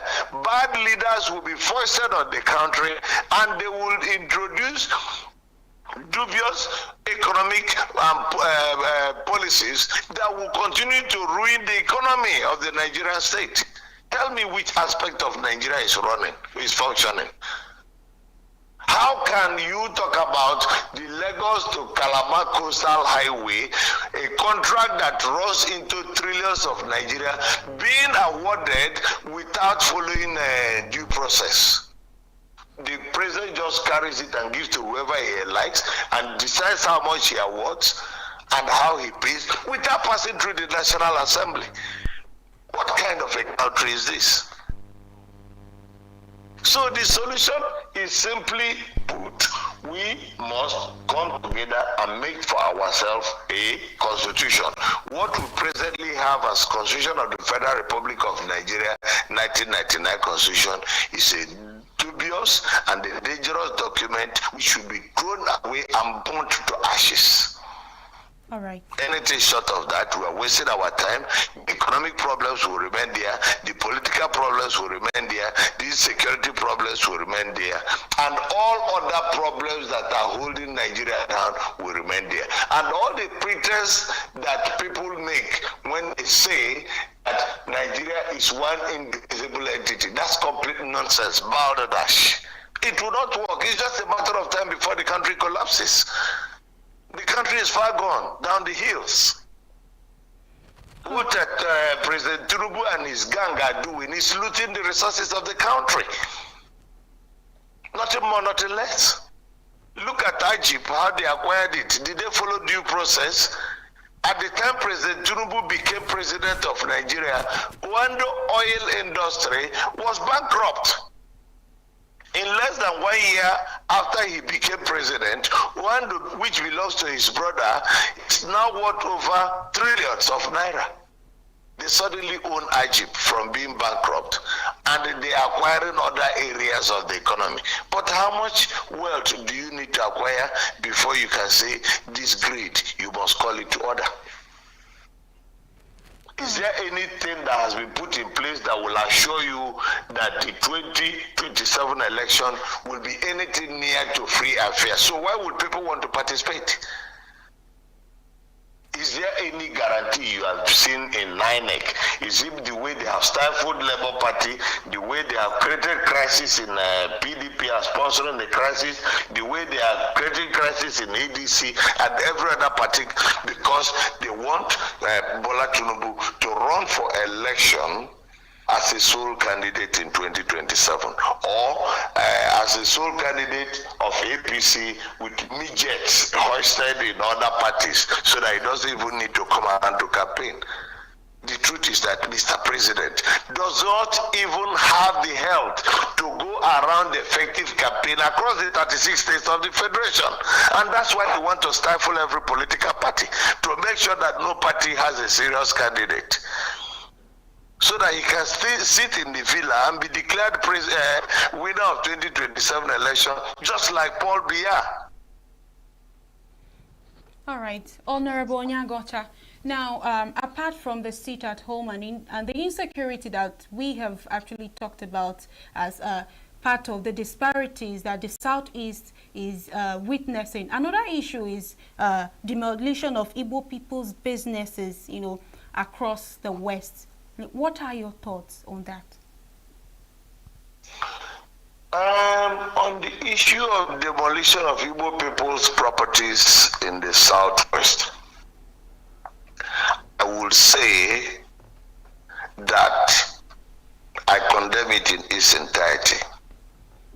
But at the same time, I want to point out that if only the Igbo people can bring home 25%, not more than 25% of their wealth across the country, you will not recognize the Southeast.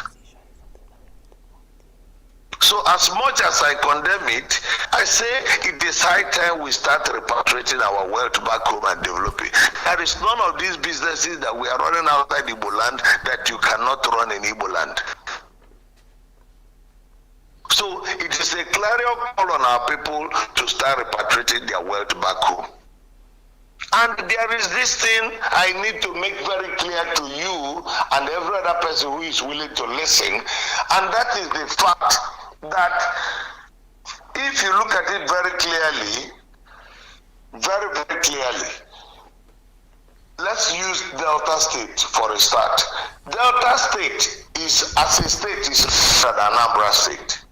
But the people of Anambra State are richer than the people of Delta State.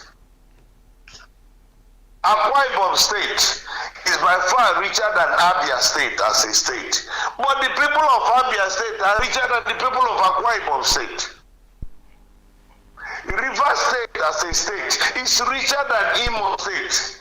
But the people of Imo State are richer than the people of River State. And bearing that in mind, I want to use this opportunity to encourage our people that in the midst of all that is happening, that we have to think inwards, look inwards, develop inwards. We will still engage Nigeria, but we have to take just 25% of our wealth back home. And the biggest challenge we face as a people is not from the ordinary rank and file of Igbo people. It is from the Igbo elites. Those ones who were always opposing a sit at home, who were always talking nonsense, creating the impression as if they are interested in Igbo economy, but who have no investment in Igbo land. Go and check the people who make the most noise about Igbo land.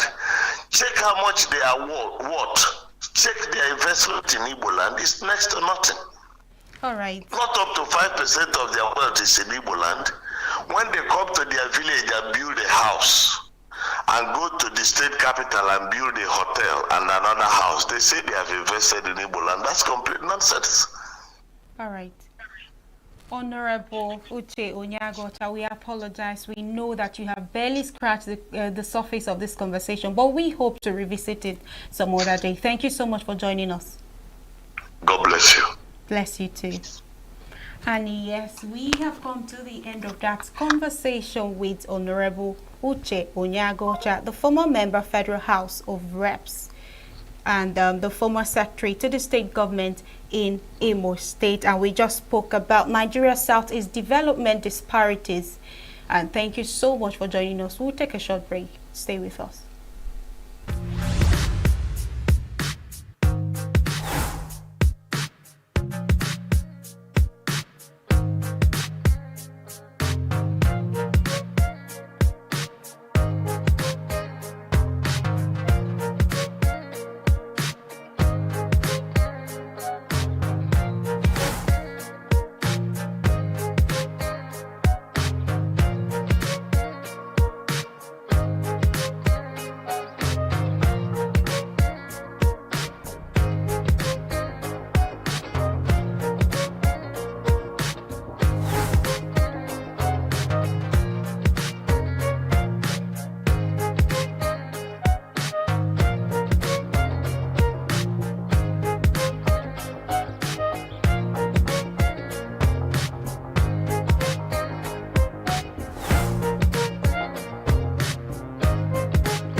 It was a grand convergence of political power and celebration as the Enugu State Governor, Dr. Peter Ndubuisi was officially received into the All Progressive Congress.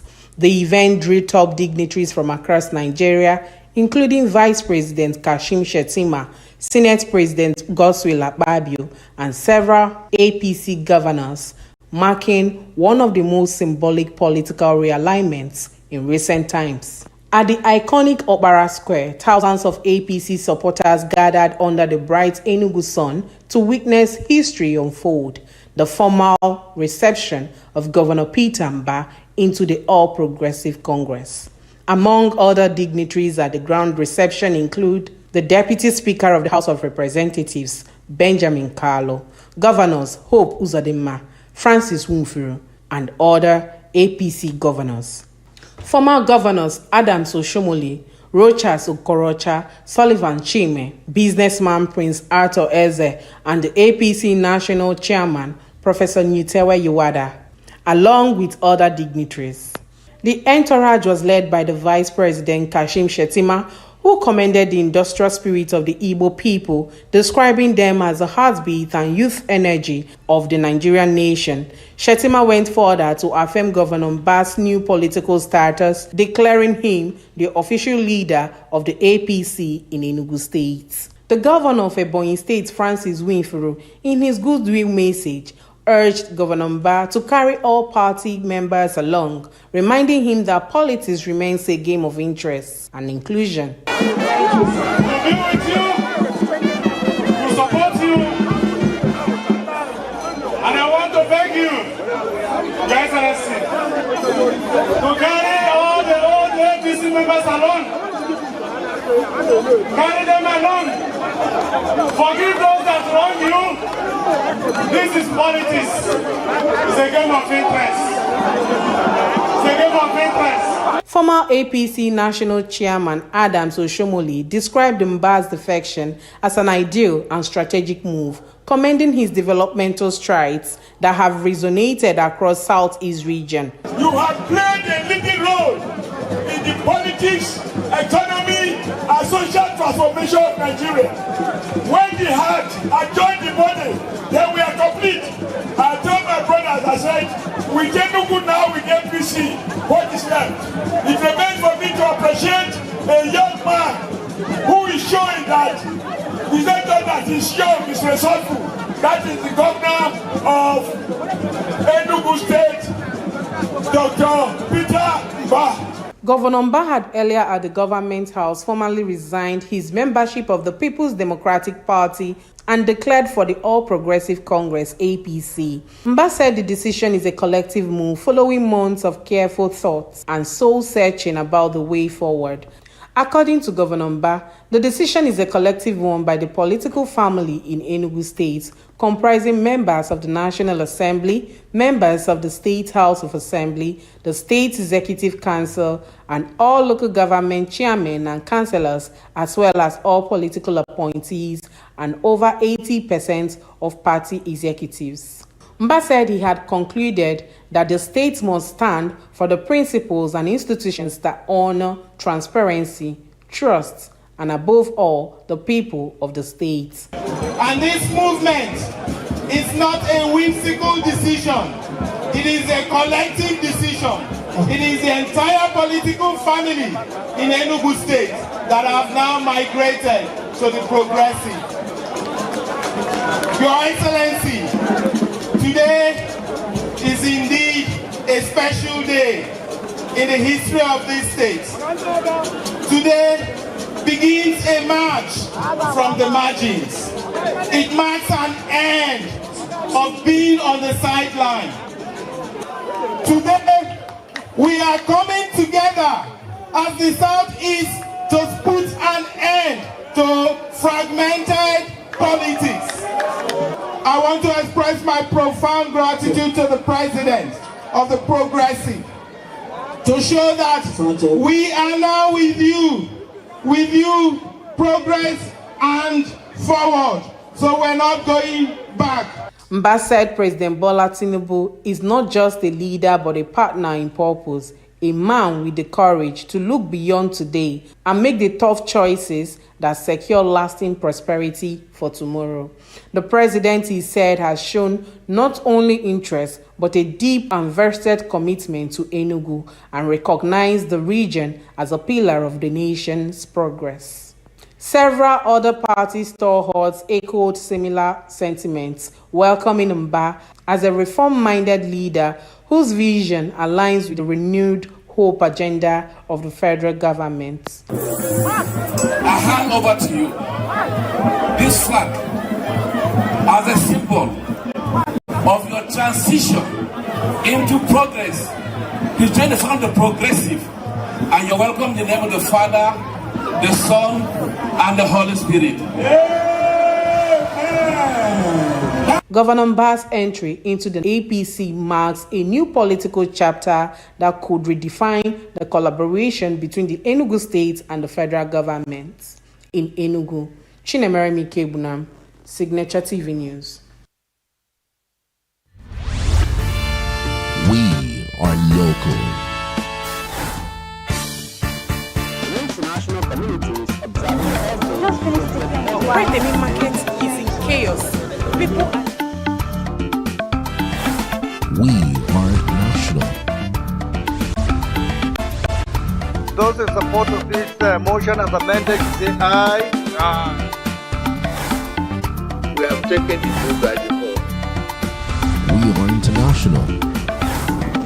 Israeli airstrikes. Donald Trump left us the worst unemployment.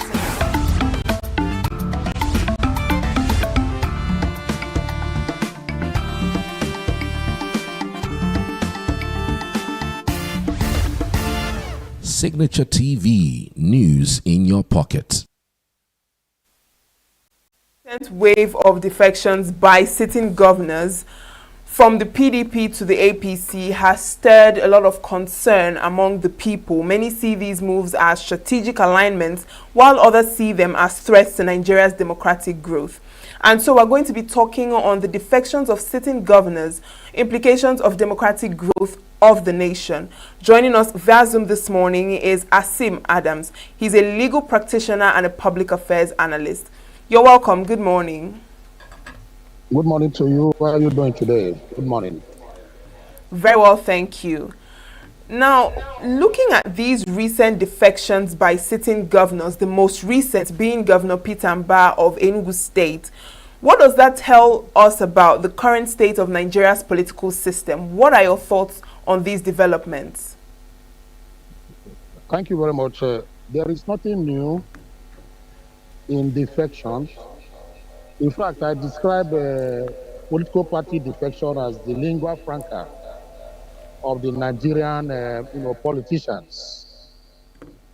Right from 1960, when Nigeria gained independence, you find out that Samuel Ladoke Akintola, who was working with Awolowo in the then Action Group, defected to join the MPC of Tafawa Balewa and the rest of them. We have seen many defections that are taking place. But coming to this new democracy from 1999 to date, Peter Obi, who is angling to become the president of Nigeria today, has defected from ABGA to PDP, from PDP to Labour Party, from Labour Party, now it's in ADC. So you find out that it is not a new thing. It is the lingua franca of Nigerian politicians. Prominent politicians have defected from their own political party to another one. Is it Dino Melaye? Is it Bukola Saraki? Is it Rotimi Amechi? You know, there are so many of them that I can name. So it's not new to us. So I believe it's a norm.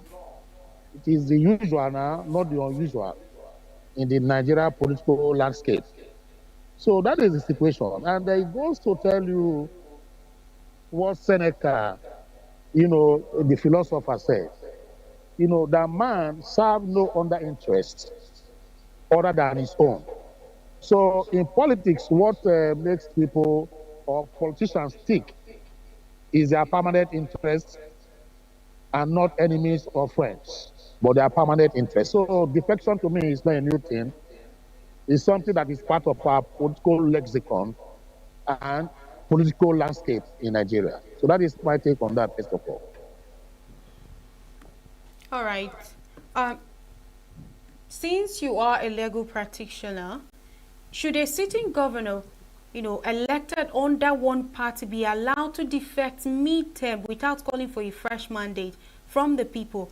And does the Constitution actually provide any checks or consequences for such mass defections?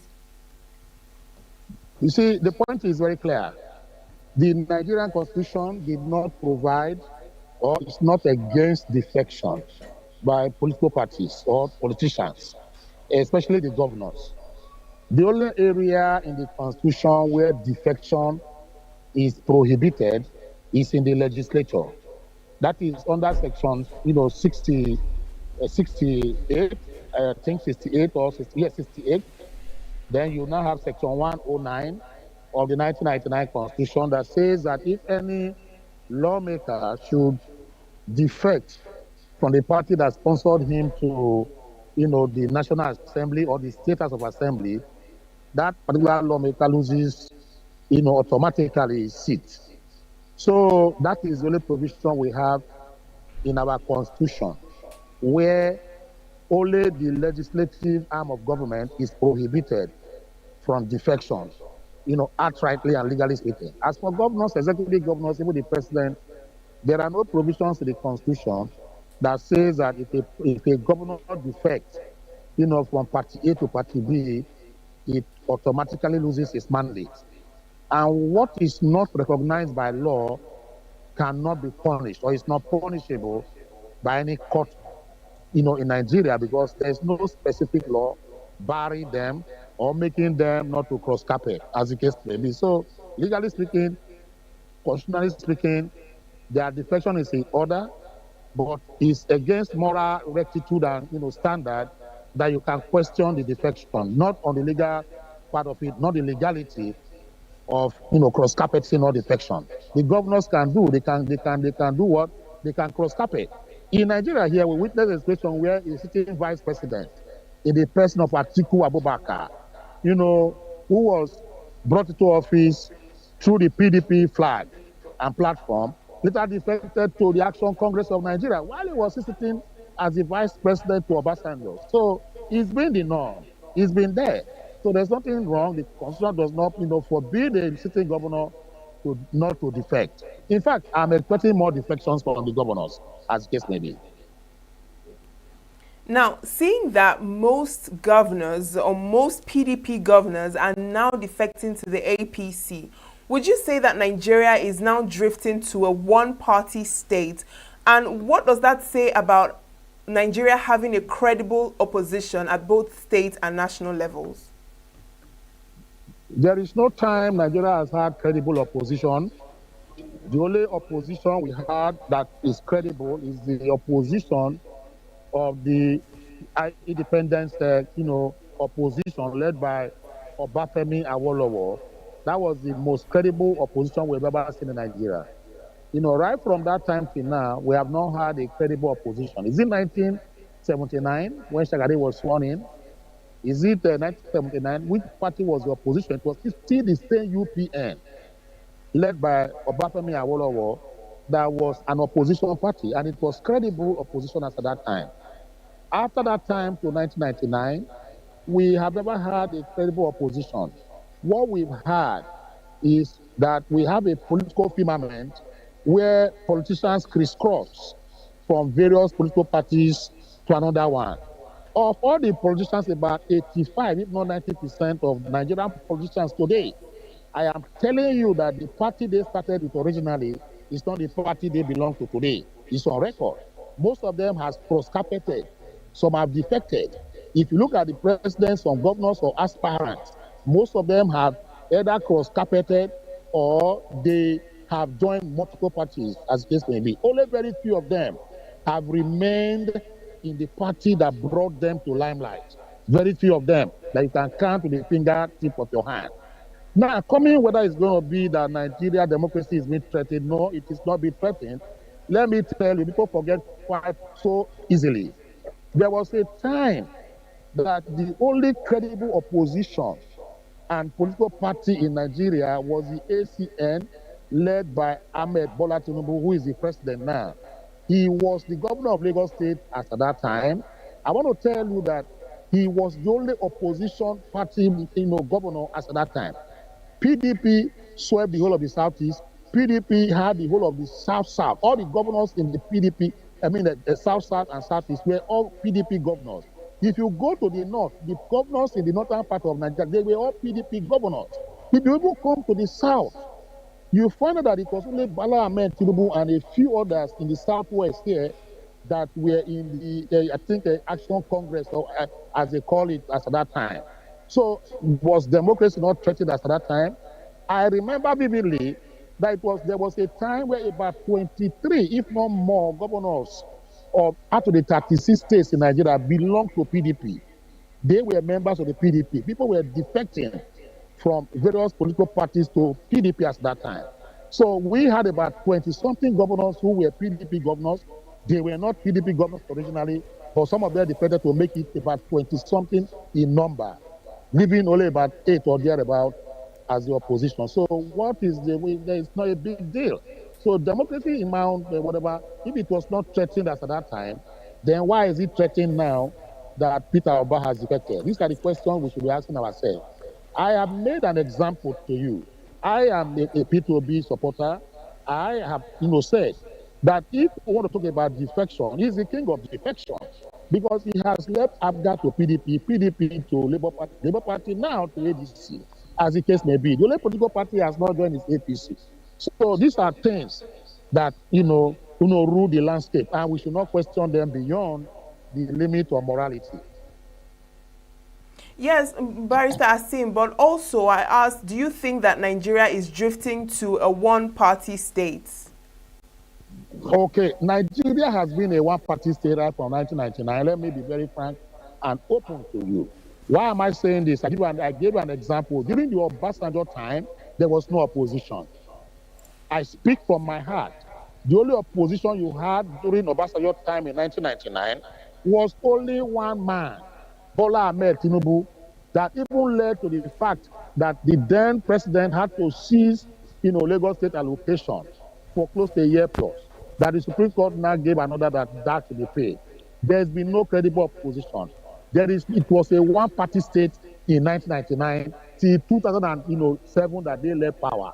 From 2007 downwards to 2011, it was still a one-party state. PDP was the dominant party. They now boasted, if you remember, they boasted to say that PDP will rule Nigeria for about 100 years because they felt that with that boldness and that temerity, that PDP is the only party in Nigeria. They said it was the biggest party in Africa. And PDP was then the biggest party in Nigeria as at that time. So you find out that it's something that has been there, as it may be. So PDP, if you look at what is going on, if APC has, swallowing up all these governors as the case may be, that does not mean it's going to be a one-party state anew. No. One-party state has been the existent, norm in Nigeria. We never had an opposition. We never had two political parties. That is the situation. So they come and go. Table storm. All right, Barrister Asim. Now, would you agree that these defections actually weaken the concept of opposition politics and political participation? I mean, what is the ripple effect, all the implications of these defections on national politics? It's not something that is going to be the ripple effect is that the people, that will tell you that the people don't care. The politicians do not care about us, the masses that voted for them. So it is what suits them that they go for. For instance, if Peter Oba as a governor cared about those who voted for him under PDP, he would have consulted them. He would have asked them to, tell them that, look, I'm trying to leave, PDP for APC. Please, can you give me a yes or no answer? He didn't consult them. So he just on his own arbitrarily, defected without considering those who voted for him. They voted for him not because he was Peter Oba. They voted for him because he was a member of the PDP and they belong to PDP. That is the reason why most of them voted for him. So he should have called them to let them know that I am leaving this political party to another political party. He never did that. So that tells you that, they are self-centered, self-aggrandizement, is what they believe in. Not for Nigeria, for the betterment of Nigeria, as we say it. So it's a big problem that we are facing. The masses will keep on suffering until and unless, the politicians who we vote for on a daily basis, are held accountable under the social contract. That you cannot even defect, as the case may be, on moral grounds, you just defect without consulting those who voted for you. So until that is done, I think we are still going to be wallowing in the abyss. That is just my own take, as the case may be. They don't care about us. So it was even surmised by philosopher Seneca that says that none serve the interests of others other than themselves. That is what the Nigerian politicians are doing. They are serving the interests of themselves and not the interests of the Nigerian people, as the case may be. That is my take on this one, this morning. Now, seeing these waves of defections, would you say that it's a signal of a collapse of the PDP? Would you say that the party is now too weak to, take on positions in the Nigerian political system? Or would you say that there is a deeper problem within Nigeria's party system as a whole? You see, the PDP, yes.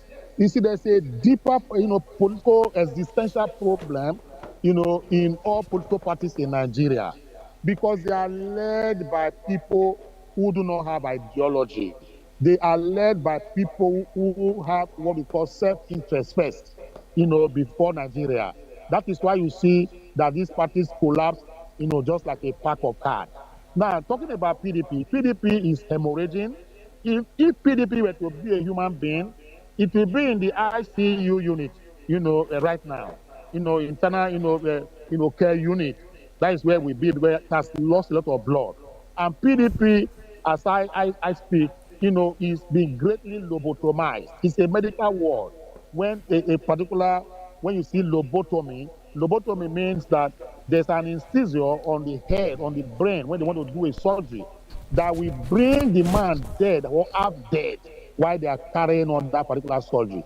So PDP in that particular state now is lifeless.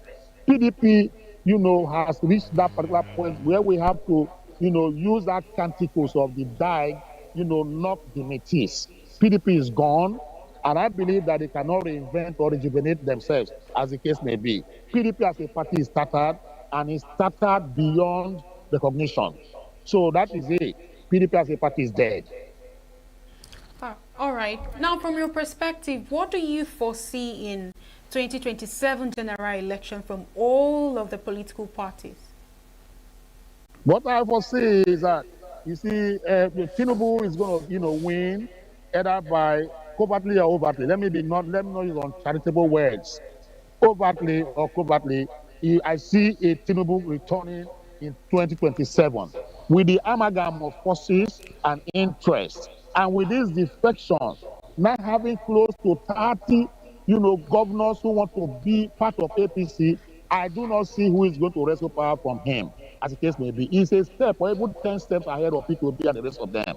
So I see him that he knows, that he wants to play the election and he's going to win. Let me remind you that quite recently, the INEC chairman has just been, nominated. And who nominated the INEC chairman? Is it not the president that did that?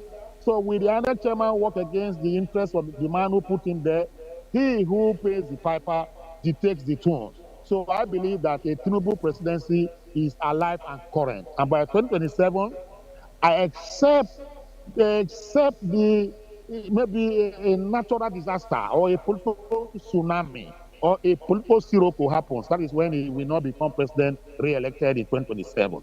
The other people will run heter dicta they have done before. Tribunals will go to tribunals, CTC. By the end of the day, I believe he's going to retain that particular seat come 2027. The other political parties are not even ready right now. What they are doing is to forming amalgam of strange bedfellows. and trying to say they want to wrestle power. How do you wrestle power from, a formidable entity like the APC as it is now?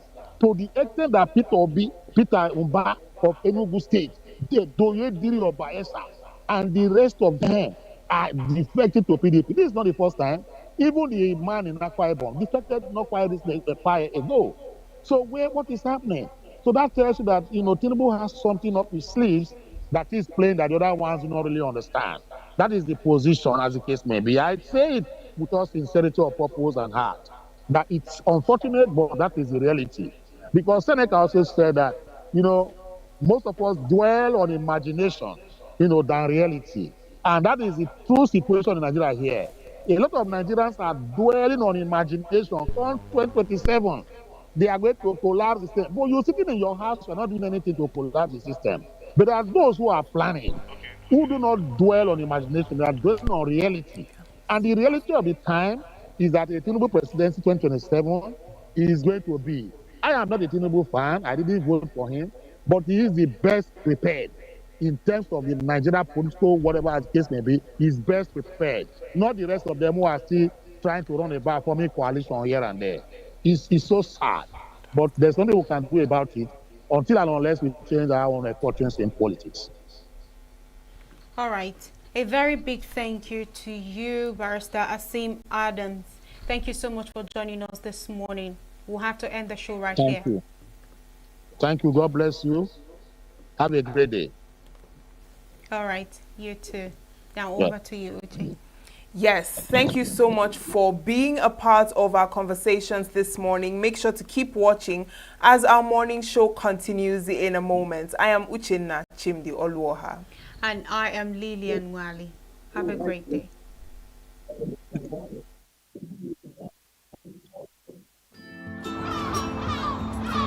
Bright and early as the day breaks, as the newspaper headlines trail the stories that shape the day, we at Signature TV trail the headlines that trail the day. We interrogate the headlines. We analyze the stories that make the headlines. WAEC is overrated, and they even overrated themselves and went into CBT. They are insensitive of some Nigerian children who have never heard what they call CBT. With passion and emotion, we drive the conversation to change a narrative.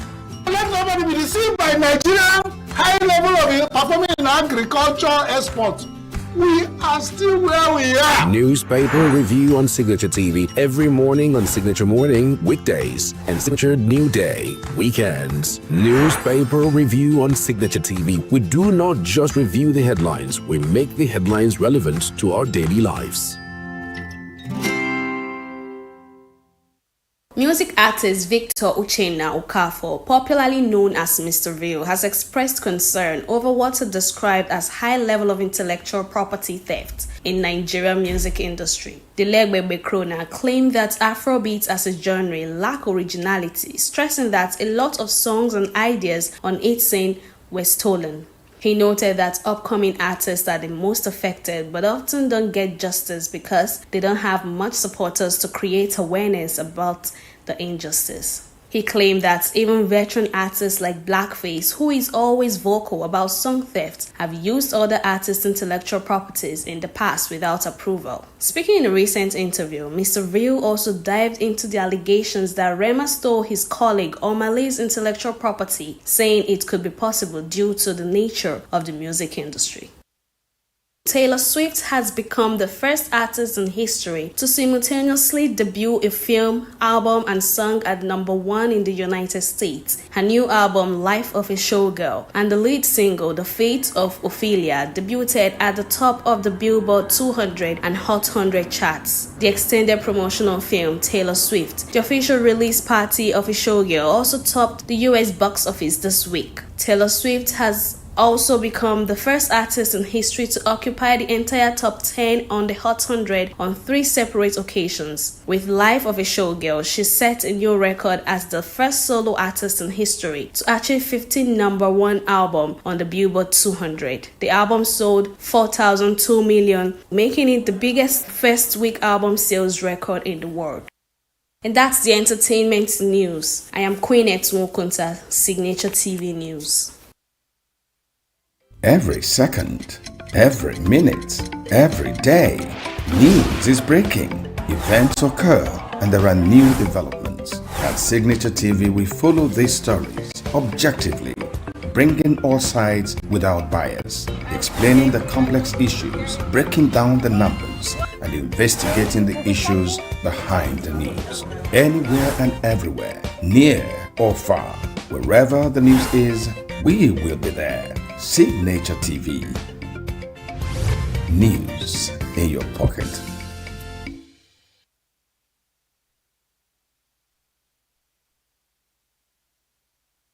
Hello there. Thanks for joining us on another of our special interviews.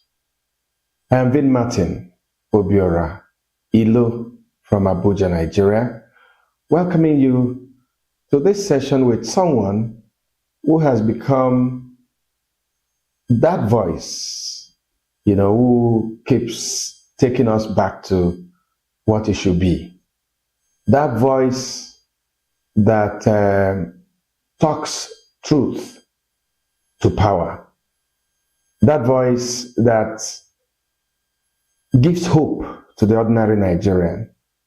And that voice that is always remembering and reminding us that God still loves us, and with hope in Him, all things will be possible.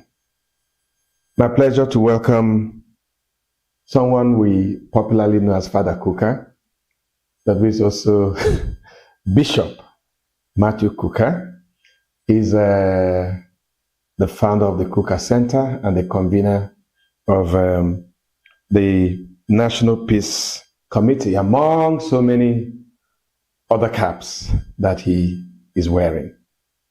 Bishop Kuka, my pleasure to welcome you to this special interview. Pleasure to have you, Vin, and congratulations on your new television station. And I know God will do great things through you. Thank you, Your Lordship. A lot of people, when this program started, will be wondering whether Bishop Kuka has a twin brother, because you're dressed so differently today. Is there something particular that made you dress the way you have dressed today?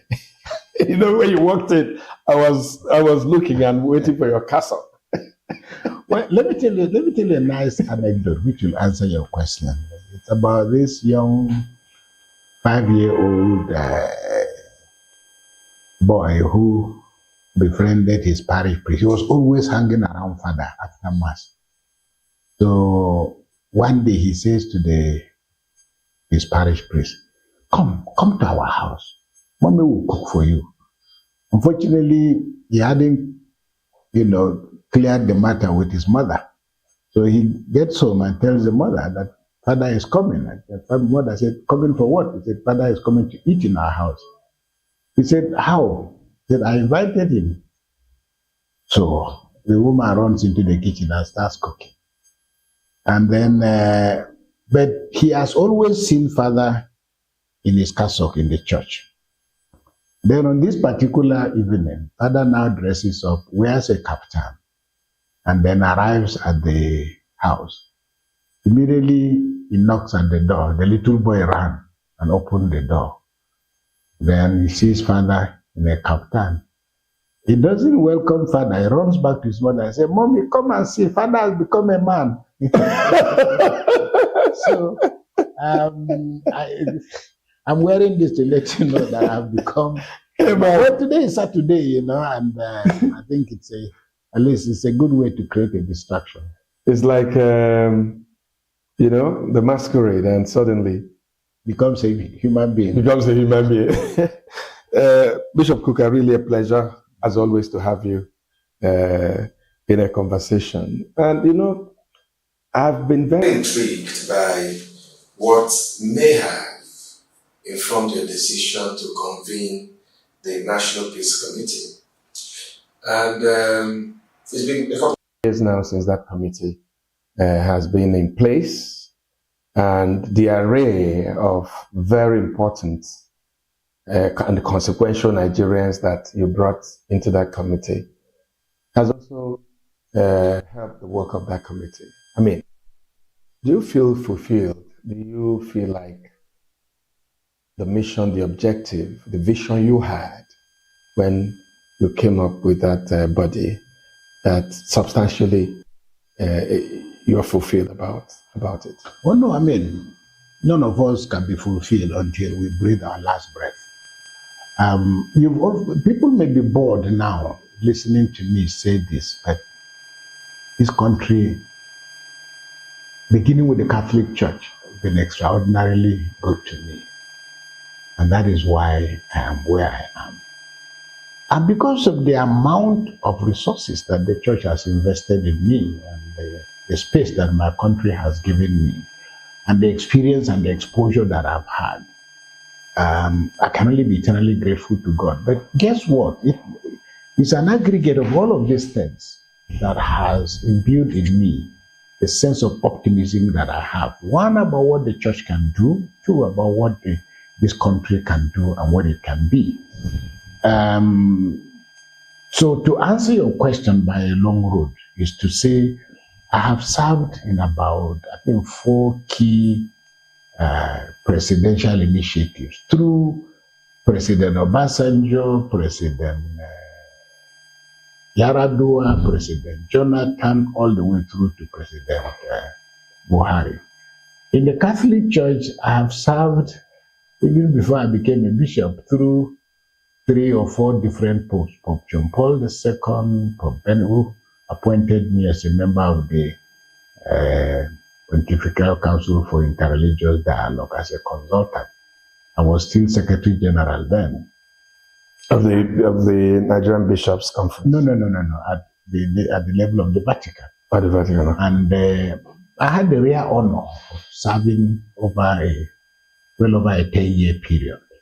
And then Pope Benedict appointed me a bishop.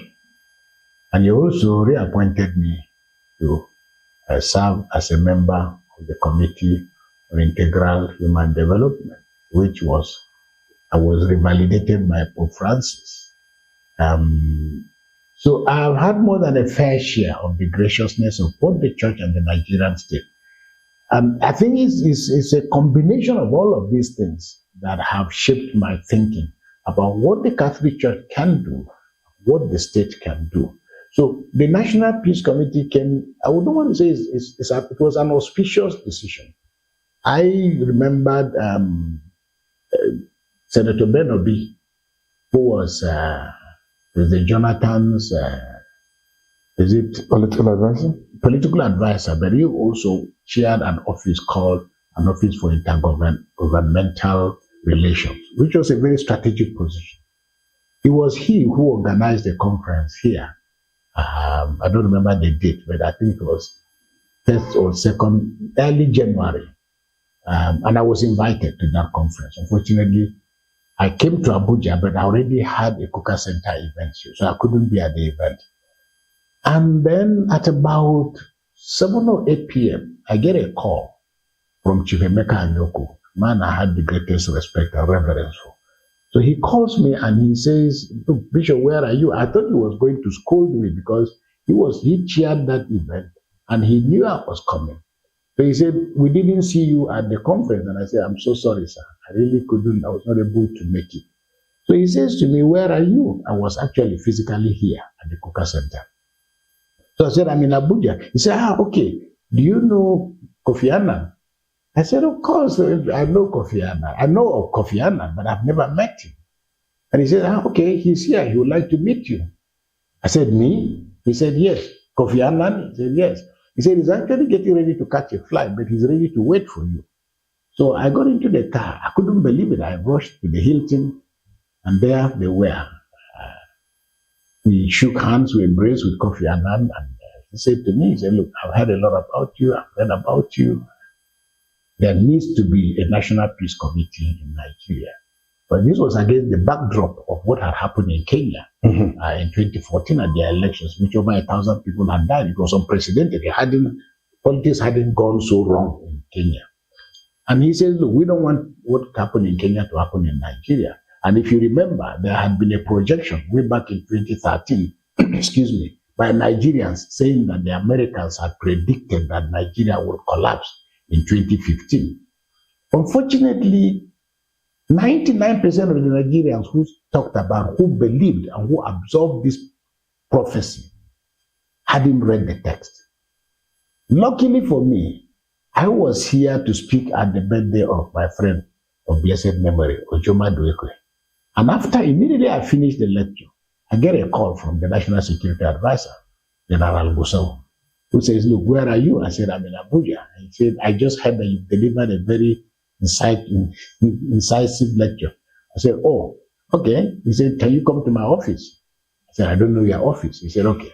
Anyway, so I get to his office and he says to me, look, here, read and give me your comments. So I looked at it. It was the so-called prediction. From the so-called prediction. I read it and I think I sent him about a page or 2.5 pages of my comments. So, I don't know. So, I'm sorry I'm going on too long. No, it's fine. To place this in context. So I knew what that document contained. And it was a document, I had a sense of, I think I knew actually those who wrote the document, largely because of my familiarity with some members of the intellectual elite in Washington who were always talking and thinking about Nigeria. So it's not the fault of Washington that it will make projection about what countries of interest are like Nigeria. So, but Nigerians took this. So Kofi Annan then said to me, look, there's this anxiety about Nigeria and the fact that it may not survive the 2015 election. So can you please help us? He said, because I've asked around, your name keeps coming up as a man that we should talk to. And I think he said something like, somebody who everybody will answer your call. So can you please help us set up a National Peace Committee? And that's how it all started. So we shook hands and that was it. And then I sat down and started thinking. We got to where we got to. Was the United Nations supposed to fund it? No. Funding issues didn't arise. Not United. Beautiful question, but it also tells you that money doesn't do much. It's ideas. Money can chase ideas. So the interesting thing is that we did literally everything we needed to do without spending money. The only thing I can say is I spent money making telephone calls, but beyond that, nothing. So I was able to call all of these people, beginning with Jan Abdul Salam, the Sultan, Cardinal Onaikan, Obitu Kiwe, Mrs. Ukeje. I mean, I was deliberate in my choice and assemblance because I paid attention to both gender and also regional spread. So we had a pretty decent team of Nigerians with credibility and so on. So, when we had the first meeting, I was pretty clear in my mind about who should lead it. And I felt that Abdul Salam had the right pedigree. He was the one who facilitated our process and so on. And so we literally took off from there. So when you look back after these years, that was actually the crux of my question. Do you think that substantially you have achieved absolutely those things you set out to achieve? I think we've gone even beyond the goalposts we set for ourselves. Oh, really? Yes, because first, when we had our first meeting, the question, the recommendation, this came out of a recommendation that was made during that conference, in which Senator Benobi had brought Emeka Anyoku to chair and then Kofi Annan. So the issue was, after we've gotten all these people, what next? So we all sat down together. The first meeting, and when I spoke to General Abdul Salam, he was a little bit polite. He said, no, let's have an election about who will be chairman. I said, no, sir, no, there's no election. You will be the chairman. So when we got started, the short communique of that meeting said that there was need to set up a National Peace Committee for the 2015 election. So it was issue specific. The Peace election specific was for the elections, for the 2015 election. So 2015 elections, our mission was to make sure that violence did not break out. Two, we were to also try and ensure that the process was concluded peacefully. And that was why we thought about engaging INEC, the security agencies, and the political actors. Now, the dynamics the whole process of what happened 24 hours before the election is a story for another day. You might summarize it for me? It's difficult for me to summarize it because we had this incredible challenge. On the day we wanted to have a meeting with all the political actors, especially because at that point, General Buhari was not ready to talk to President Jonathan. And we had gone to the villa and we had met with President Jonathan. President General Buhari did not attend that meeting because it happened to be on Asiwaju Bola Tinubu's birthday. And since he was the driving force behind APC, General Buhari couldn't be here. He went to Lagos. So I pleaded, I said, even if you come back from Lagos, can we still talk? So when we left President Jonathan, we more or less concluded that, well, there's nothing we could do because we needed a meeting of the two of them to agree on. And then, because this meeting because President Buhari was not, General Buhari was not around, I then got a text from, I think it was Dr. Oyegun, who was chairman of the APC. I kept in touch with him. And I said, look, so I had a triangle of communication. I was keeping in touch with General Abdul Salam, keeping in touch with Oyegun, monitoring their return from Lagos. 8 o'clock p.m., 9 o'clock p.m., 10 o'clock p.m. We couldn't conclude anything. And then finally, General Abdul Salam sends me a text and says, listen, if I don't hear from you by this hour, don't call me again. Which is very unlike him. But of course, I understood his emotion because he had invested so much. So by 11, thereabout, nothing. And one great thing with General Abdul Salam is that he's a man of extraordinary humility. You have something to do with General Abdul Salam, he just never tires of making sure that he's constantly in touch with everybody. So we literally bid goodbye.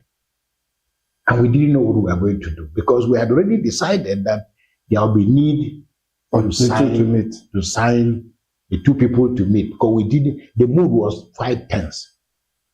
So I went to bed, but I don't know how many times I woke up that night.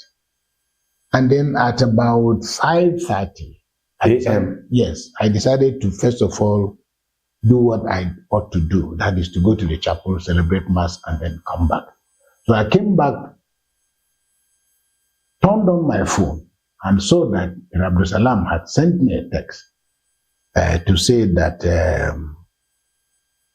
I'm trying to remember now, that he had heard from Buhari's people, and that we should meet at at Sheraton. Buhari was ready. Now, we hadn't made a reservation at the Sheraton. But the guests of some of our members were staying there. And President Jonathan's people had told me that the elections were going to be on Saturday. And this was Thursday, I think. And we needed to close this because President General Buhari was going to leave for Dawara the next day. So I now try to reach General Buhari. Finally, I got to him. And he said, I got your message. I will be there at 8 o'clock in the morning. Was it 9 o'clock? I think maybe 8 or 9. So I'm all excited. Then President Jonathan's people had told us that President Jonathan is going to leave for, I think it was Delta at 11 o'clock. Was it 10? I think 10 o'clock. So, meanwhile, we have not drafted the text to be signed. So I have about 30 or 40 minutes within which to draft a document. We couldn't get President Jonathan to come and sign a document he hadn't read. We couldn't get President General Buhari to sign a document they hadn't read. So in between, we managed to pass the document for General Buhari to look at. My challenge now was to get President Jonathan. So I called Dr. Ruben Abati. This was now, luckily for me, when we went to see President Jonathan, there's a young man, one of the security aides, who came to me. And he said to me, he said, oh, Bishop, I like you. I've been doing the things you are doing. So we chatted and chatted and chatted. And then he said, people say I look like you. So we just exchange numbers. Then we exchanged numbers. So I now called him because I tried to reach everybody I could. This was, we're not talking about something to serve another. I said, can you help me trace the president? He said, Bishop, it's too early. I said, just go around and check his budget. Then at about 7:30 or thereabout, the bishop, he said the president is having breakfast. I said, can you please take the telephone to him and say it's from me? The President Jonathan answered the phone and I said, sir, this is, we have heard from President Buhari's people, and can you please help us adjust the program to Delta? Because I know you are. Was he supposed to be at the Sheraton? Yes, because I'm now trying to get him to slow down on Delta. Because I said, Delta, president you are the president. You can arrive Delta anytime, even if you wanted to arrive at, but we need to do this. Because if we didn't do it, if he went to Delta, Buhari would have gone to Daura. So President Jonathan now agreed that, okay, he will adjust his program. So I now called Dr. Ruben Abati. I said, where are you? He said, I'm in the villa. I said, listen, I'm going to send something to you. Do you have your iPad or whatever with you? He said, yes, I have my iPad. So I'm going to send something to you now. It's a text of it. Please, the president is having breakfast. Can you go and read out the text of this while he's having his breakfast? And Ruben agreed. And Ruben took the risk, read, and then came back to me to say the president is happy with. Now it's already going to 8 o'clock. So I make a quick dash. I'm already at the Sheraton. And then at about 10 minutes to 8, we're all very nervous. So I stepped out to see what is happening. Who did I see? At the stroke of 8, there was President Buhari coming out of. So he saw me. He said, Bishop, how are you? I said, sir, I'm not happy. He said, what do you mean you're not happy? I said, I have problem. This is the problem with military people. So what, do you have problem with soldiers? I said, sir, why do you keep so strictly to time? Because I said, I was just praying that you will be late. Then he said, but you asked me to come at 8. I said, yes, I asked you to come at 8, sir. But I wish you didn't come at 8. So, we laugh. So, meanwhile, General Abdul Salam is related. And I'm working, now where the hell am I going to put General Buhari pending? So, we hadn't booked for it. So I now went to I saw the cleaner. I said, listen, can you open the holding room? We had no reservation. But because they knew it was Bishop Kuka, whatever I asked for them, so they went and cleaned up the place. So that we took President Buhari there. Long story short, at about 9 o'clock or so, the Jonathan appears. The rest is history. That was the signing of the first peace accord. But the good thing is that when we finished, the next challenge was we were for the 2015 election. 2015 elections came and went seamlessly, hopefully, and everything went. President Jonathan took that spectacular decision, so we didn't have any crisis of. So when we finished, General Abdul Salam says to me, okay, now our job is done. I said, sir, yes, it's done, but we cannot all go home. He said, so what do you mean? He said, I think we should all convene and review. Have a little bit of debriefing.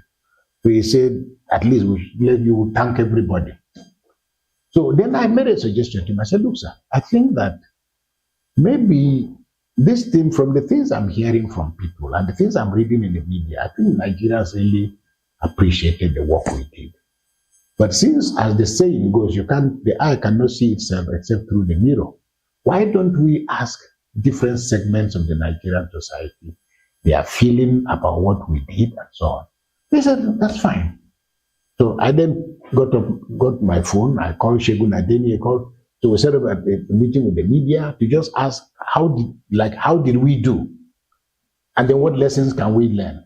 I called a meeting of the members of the APC and the PDP. I called, fixed up an appointment for us to see the Senate President, Bukola Saraki that time, and then Dogara, who was the Speaker. Then we set up an appointment to see the President Buhari, President Jonathan, and then President Buhari.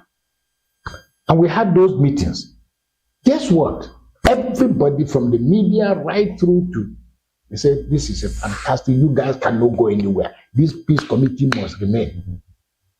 The last person we met was the president himself. Buhari says, forget about you. No. The peace committee must remain. Then he points to, I don't know, was it Babachir? He points to his secretary to go. He said, find them an office immediately. That was how much accolade, so to say. So when we then went back to the Hilton, to the Sheraton to say goodbye to everybody, one of the things I said to the chairman, I said, please, you heard what the president is saying about us getting an office. Let's not take an office from government, because it will kill this process. And he says, what do you mean? I said, you know better than myself, but from my own little experience, if government gives us an office, two things will happen.